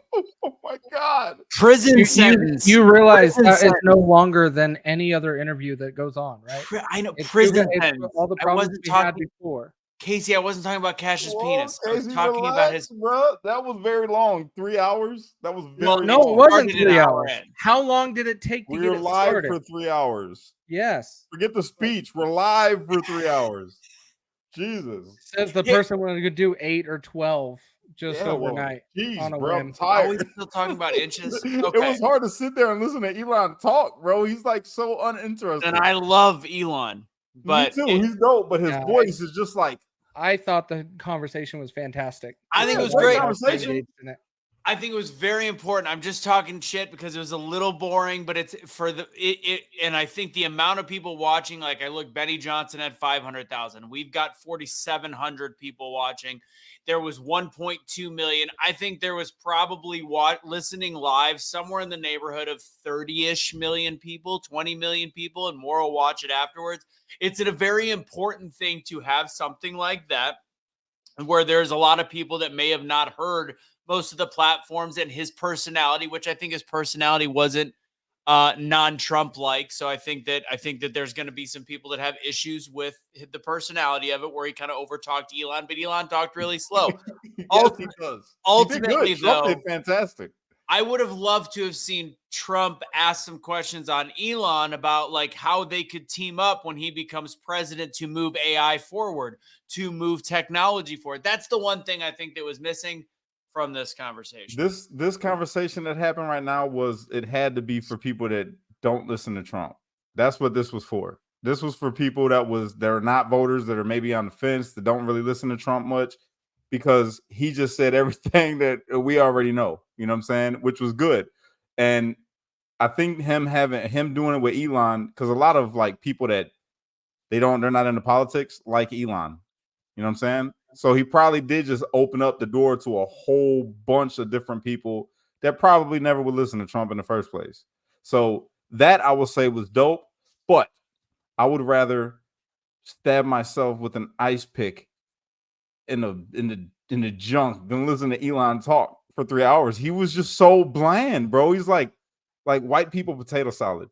What is that? What is everybody talking about the dentures? And on our end, I had no trouble hearing Trump's. I thought Trump sounded completely normal. People No, are it saying, was ignorant and biased. huh? I don't know. Ignorant and I biased is laughed what at it. those comments were. All right. Well, I've seen it on other pages too. That's what they're saying, that he didn't like he had a. It sounded like he had a lisp on a couple things that he was saying. I heard it. I didn't even a know. couple things, not like constant. It was just a couple times where you're talking for freaking 3 hours or 2.5 hours. No, it was 2 hours. It wasn't over 2. But I think that the amount of time, I mean, 2 hours is still a long time. I would love to. We know that Biden can't do that.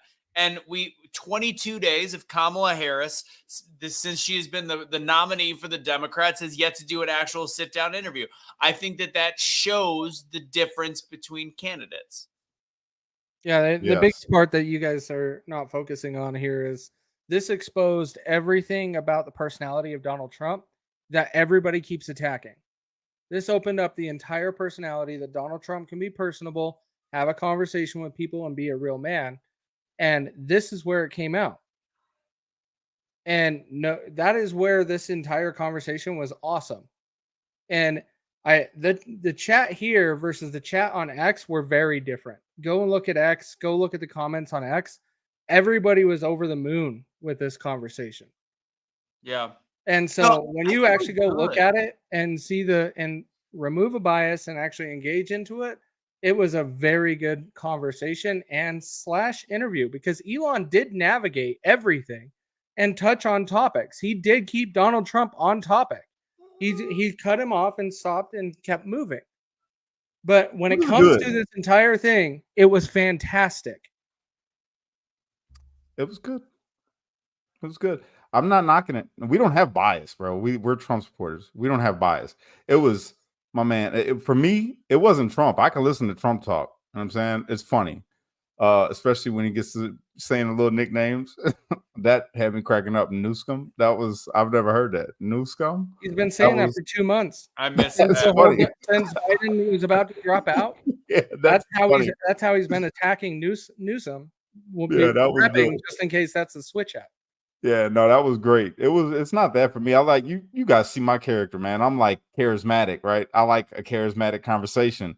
And my man Elon just doesn't do it for me. Like, I love X. Don't get me wrong, Elon. I love you, bro. You're brilliant. Your mind is a genius. But talking isn't your strong point. That's all I'm saying. I think that the last 20 minutes were some of the most important part. I hope people were still listening. Yeah. Because that's when they really talked about that's when Elon made it very clear. There's a lot of people that don't pay attention that think that Elon Musk is this crazy right winger. To hear Elon Musk talk about voting for Obama, to wait for 6 hours to actually meet him, and to do all the things, and the fact that he is seeing that where this country is going, I think that's incredibly important for people to hear. And I hope people were still listening at the end of the 2-hour mark. I would have actually liked them to start out with that introduction. Yeah, me too. Because I think that there's a lot of people that will tune out when it's the same Trump stuff. Yes. I think starting with, I'm Elon Musk. People think I'm a crazy white right winger. I'm a liberal in many ways. I think would have been a better way to start. But again, I'm not going to judge it. There's millions and millions of people. People are going to listen to it regardless. Yeah. It's still going to get. It already has 1.2 million, and that's just from the listeners that got in, right? But the important part to also think about, this is not your traditional people to do an interview. And Elon does have Asperger's, so it is a little bit different. But that's what I think made this conversation. It was raw and real. It wasn't set up like your mainstream media and your typical TV. It was raw and real. Nothing else. And you guys say you want the real stuff. This was as real as you would get. I wanted harder hitting. I like the climate change. I could understand that. I wanted more of the issues to be talked about that he's going to fix and what his plans are. That's what I wanted to hear. Some new plans. Like, what do you got planned other than to fix what was broken from the previous, you know what I'm saying, or from Biden and them? What is the new things that you're going to implement? That right there, he had the perfect platform to talk about, what's the big issue? Black people in the comments, the race thing. Saying not that he's not a racist or none of that, but saying like, yo, I had the best unemployment for all races, and this is what I'm gonna do when I get back in office to create more jobs. And this is the, just policies like that, man. I would have liked him. That's what he gets hit on the hardest. Yeah. Again, I think there was a lot of good to it. I can see where they're going to pick it apart, and I can see there being some issues. And I think it's incredibly important. But I think it was two guys having a conversation. It was a Joe Rogan style podcast with a guy that's not Joe Rogan doing the questions. And that's why there was just not there was a lot of points where Trump did the Trump speaking where he's going to get slammed from the left, where he talked about AI. I hear it's pretty good. It's some good stuff. Like, I already hear them going like, this guy doesn't know what he's talking about. So there's some small issues. AI is amazing. AI is amazing. I've got friends, but I think that what needs to happen before the election is Joe Rogan and Donald Trump. Yes. Now that would be something I can listen to that for hours. Why won't that happen, Casey? It won't happen. The reason why it won't happen is there's some issue. Why do you think? Did you guys not see Donald Trump go after Joe Rogan? No. Just a week ago, when Joe Rogan accidentally endorsed RFK, Donald Trump came out and said, "Oh, we'll see how many boos you get at the next UFC event." That will never happen. You won't see those two go. No, I don't think Joe Rogan doesn't care about Joe Rogan ain't like that. He just had Cat Williams on. Donald Trump will not go on that. I think he would. I know. Casey, you might be right. I think it's a Donald Trump issue at this point. Because I think for a long time it was a Joe Rogan issue, but I think that they can find a way to make it worthwhile. I think I don't Bro, know. he went to Chicago with a bunch of people that hated him and talked on stage. He would definitely go and sit down with Joe Rogan if given the opportunity. Joe 100%. Rogan will call. Do you know why? You know why I don't think it's not as easy as Joe Rogan will do the one thing that Trump is afraid of, and that will be talk about Operation Warp Speed and the Yes. vaccine. Correct. And it will be gloves off. And that's the thing.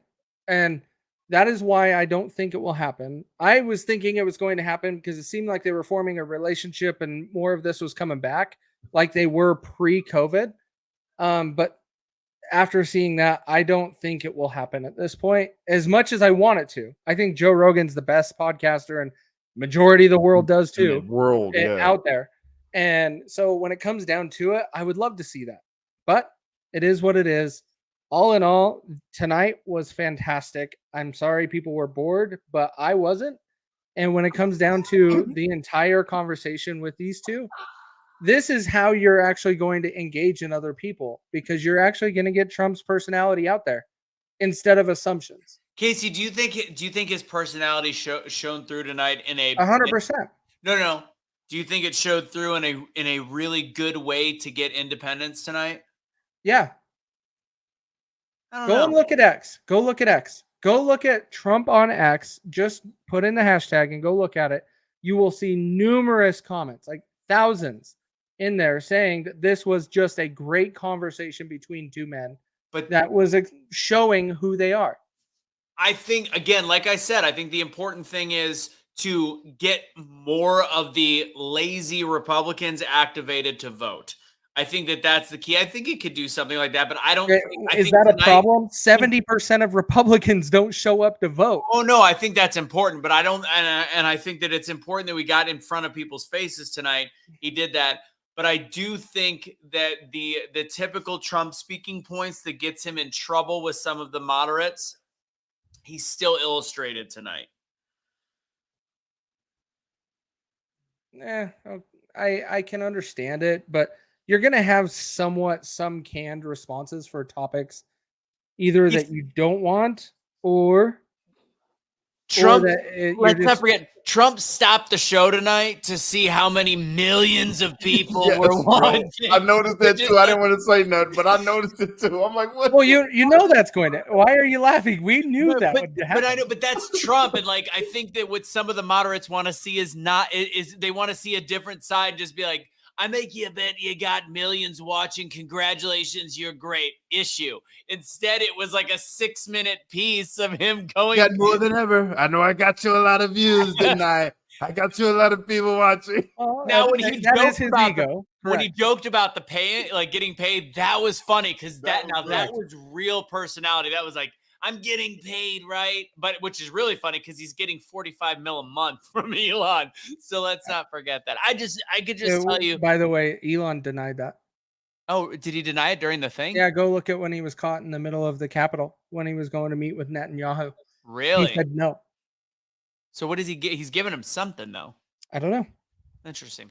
Well, I think that I think it was great that it was out there, but it was the standard. I just got an email from Donald J. Trump, not him, his campaign, saying, I just addressed the nation. I just finished addressing the nation with Elon Musk, and I want to speak with you. Give me money. Again, I think it was an important interview. I think it was a big deal. I think it was a very big deal. I agree. It was all right.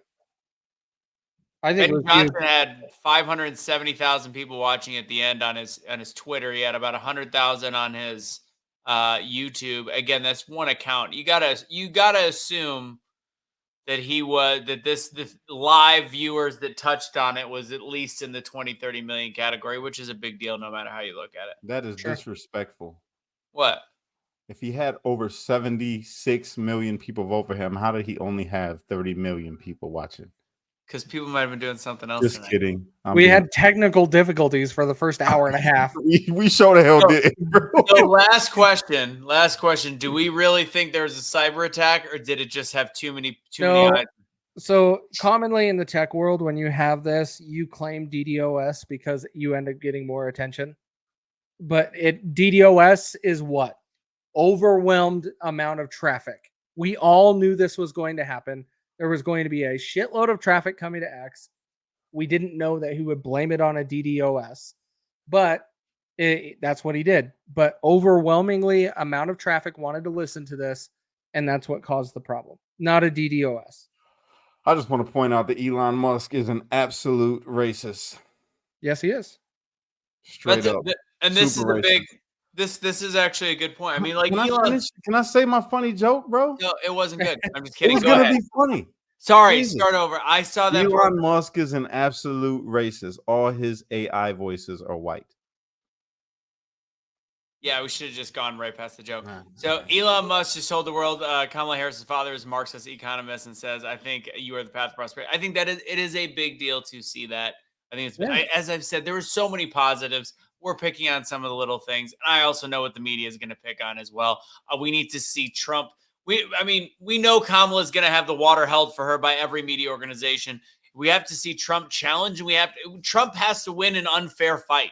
That's the thing. Like this is Gladiator. He got stabbed before the actual final fight, and he has to actually win with a stab wound in his side for him just to win called the Trump a presidency. handicap. Yeah, are you calling for another assassination attempt? No, I'm not calling for another assassination. I'm saying he needs to win everything is against him winning, all the way from the media propping up a shill candidate, the fact that she didn't have to primary, the fact that they're calling Coach Walt. By the way, did you know that he wasn't even the head coach? He was the fucking defensive coordinator. Correct. Anyways, they're called like the way that they are holding the water on that side, and we already know that there is illegal immigration that could cause an issue with voting. There's a bunch of different things going on. They even tried to shoot him in the ear. I'm just saying, I think that the fact he is playing against a very stacked deck, and he needs to excel at every possible turn. I don't disagree with you, because we kind of have to. We already see it in the media. You text this morning, I think it was this morning, saying that Kamala's growing in the polls or whatever, but I don't believe it. I think that's all media. I don't believe any of the polls anymore. Look at these polls. I don't understand it. Tim Pool pulled it up this morning, the most recent, all the polls combined, and I'm like, how in the hell do you have Kamala Harris up 7 out of 9 polls? That makes no sense. The other ones. It's possible, but it doesn't mean nothing. I don't think it is, because, and this like I said going into this interview, is the polls show something that makes people think, like, the more that somebody thinks they're winning, the more people will go, I don't feel so bad about voting for Kamala. Correct. I think that the polls, contrary to 2016, polls do something to the psyche of the voters, and I think that it's dangerous. The way that I look at it is, how are they getting those readings out of the 2,000 people they polled for different things, which also do not actually correlate to the Electoral College map, when you can go on Facebook, TikTok. I got a poll out right now on Instagram. That's 99% of the people literally are like, no, I'm voting Trump. So how are these, and even on Democrat-run pages? That's what I was just going to pull up and show you. Are you talking about Ed Krasenstein or whatever? I was going to do. I think Brian did the poll today. Brian Krasenstein. Yeah. So you've got 74-26 for Trump on a Democrat X page. Yeah, with hundreds of thousands. But check it out. You just got to remember this, though, bro. It's the audience. You got to think of who are they asking. No, this is Krasenstein. They're left. No, I ain't talking about this. I'm talking about with the media. Who are they asking? So that's my point. I'm saying, are they rigging polls now in order to make it look closer, because they are going to find a way to make it look closer? I hate to sound like that guy again, but this is where we're at. Like, this is a guy, what's the numbers at? 484,000. Now, polls, when you do a national poll, Rasmussen, all these different polls, you name it, it's under 3,000 people that are polled, but it's a very specific audience of 3,000. This is a random audience of almost 500,000 people, and it's at 75-25. Right. And on top of it, this guy is followed by more Democrats, supposedly, than Republicans. So how can we think the polls are even close to being true? Correct. That's the part that worries me, right? They're trying to paint this picture. They're not true. The polls, they're not true. They're only true to the people that they're using. Of course, their polls are going to look like that because they're talking to a bunch of liberals. They know where to walk. They know who to talk to. They know what they're looking for. But supposedly these are what long-held institutions where some of them are considered pretty fair polls. If that's a fair poll, I can see a degree of separation of 1, 2, 3%.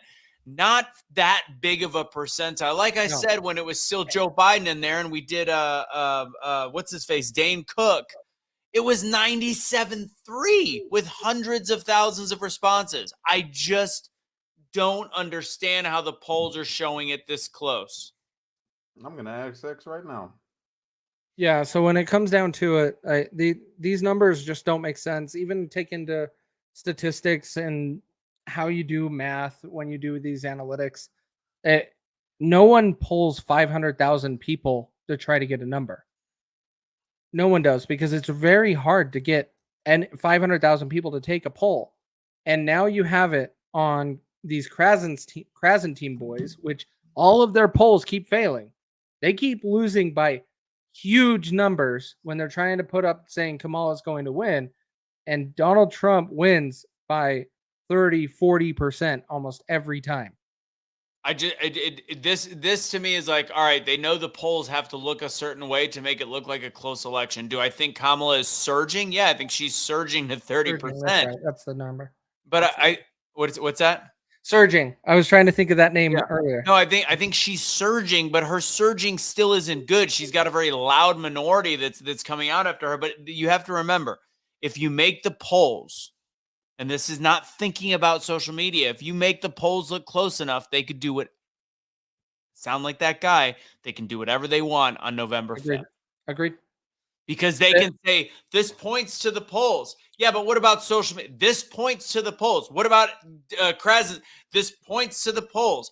What about Dane Cook? This points to the polls. They're able to use that. So why is it that it seems like these are such manufactured numbers? If we were looking at polls on Republican only pages, different story. I'd be like, all right, it's a little weird, but I mean, I get okay. So it's still a pretty big margin. We are looking at either moderate, non-political, or actual leftist pages where their algorithm is full of leftist people, and they're still losing by massive numbers. It doesn't make sense. It doesn't. But this is coming back to exactly what Eric Trump said when he was on with Benny Johnson and Elena Haba. And so when they were actually doing Benny Johnson's little podcast thing outside, Eric Trump said, we have to take this election like we are behind. And that is so true, because Republicans get complacent. They put their work and other things over voting. And so that is where you end up with low voter numbers. If all Republicans showed up and vote, every single one of them, you would never lose. But I mean, couldn't the same be said for Democrats too? Well, I mean, I don't think so. I think the Democrats have a higher percentage that show up. Yeah, they do. But if all Republicans would show up, it would be very hard for the Democrats to make up that difference, because we're already talking about the point of how do you get a few thousand more? You can't, because it's so difficult to get that many people to show up. So on November 5th, I challenge all of you to bring your neighbors, bring anybody, take them to the ballot and allow them to vote and help them get there. That is how you can make this happen, is you help them participate in voting. Do whatever in your laws of your state that fits. Some states have very different laws on how you can help people vote. But I can tell you, in all 50 states, you can drive them to the polls and then they can vote. Like, that is legal in all 50 states. So that is how it will get done on November 5th. Great. Well said. Well, since we got people watching, as a reminder, we do have a lot of ways to support the channel. First off, Cash will tell you a little something about shopping American if he can get past his cough as he's sucking down the vape like he did in prison with ramen. All right. What? Who told you about ramen? I'm just kidding. Come on. Go ahead.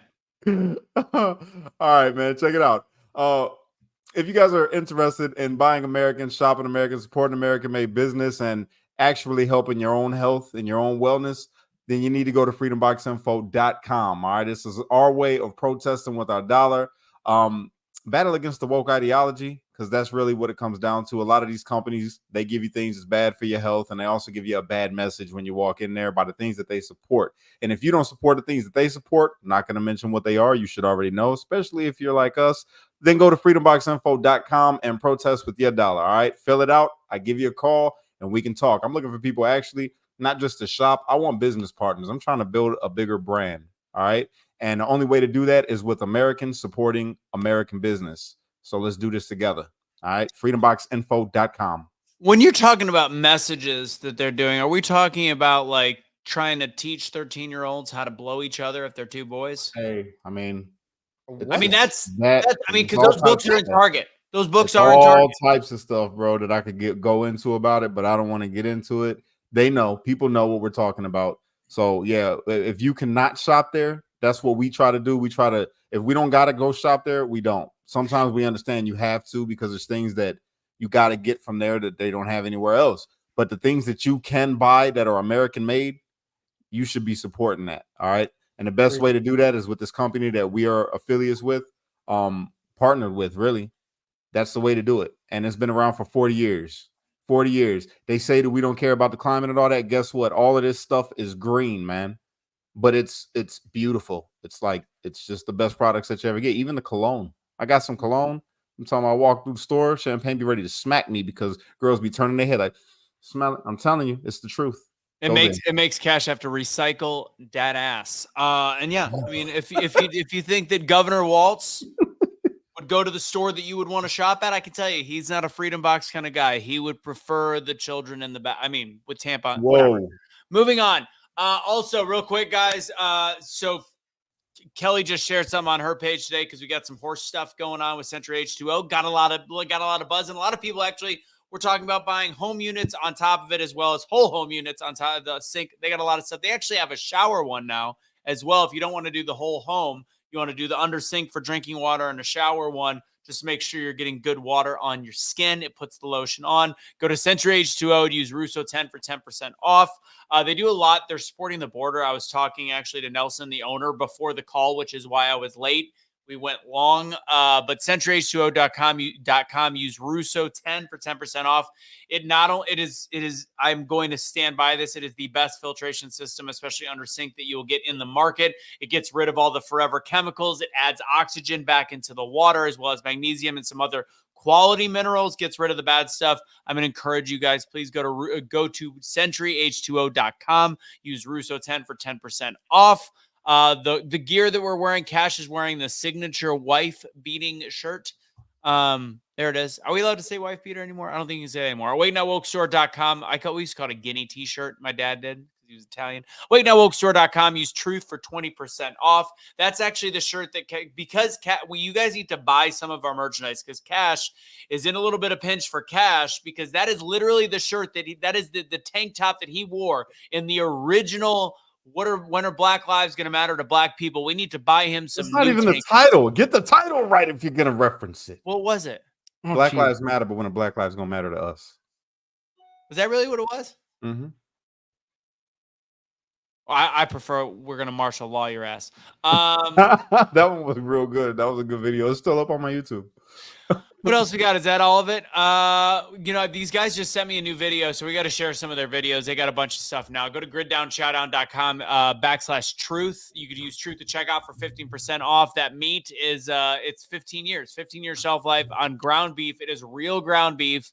That you just put some water, boil it up. It's, for the apocalypse, which would be for Kamala Harris's presidency. Let's be very clear. So we talked Freedom Box, we talked Century H2O. We talked about the water, all the good stuff. That's it. That's good. Address that. Yes, freedomboxinfo.com. freedomboxinfo.com. Fill out yo info. Cash will send you a few nudes, and then you will start to talk about all the different products. I'm actually offering, never mind. Let me stop that. I'm trying to be better. God, help me. Help me, God. Let's just keep going. Yes, Erica. All right. Moving on. Anything else? Final words? Don't trust the government. I thought Casey was going to yell at us for calling that boring. That wasn't boring, you mother effers. Oh, he was getting there. He was in his feels for a second. We reeled him back in. He's all right now. No, he honestly, got in his feels for a second. Why don't you guys just sign off? Well, Just get the F I out of was here. absolutely, because you guys didn't even want to listen to it. So it's like, We then just love sign you, off, guys. Casey. Shut up. I We wanted to love listen you. to it, but here's the thing. Yeah. I find this stuff interesting, but I could tell it was a little snoozy for some people. I'm just saying. All right, then I'll just do the next one by myself. Oh, Casey. That'll be his theme song. All by myself. Facts. You guys can enjoy your meta platforms. That's it. Oh, we love you, bro. Stop it. You can get that Pure Blood hat at the Awake Now Woke store too, by the way. Okay. That's all we got, guys. Have a great night. Unite, don't fight. Be a street light. Because only you can be the change you wish to see in the world. And when you get too stressed out, you got to remember to pray, America. Because without God, everything falls apart. And that's a fact. Woo, Elon. Yeah, brother. No, Elon.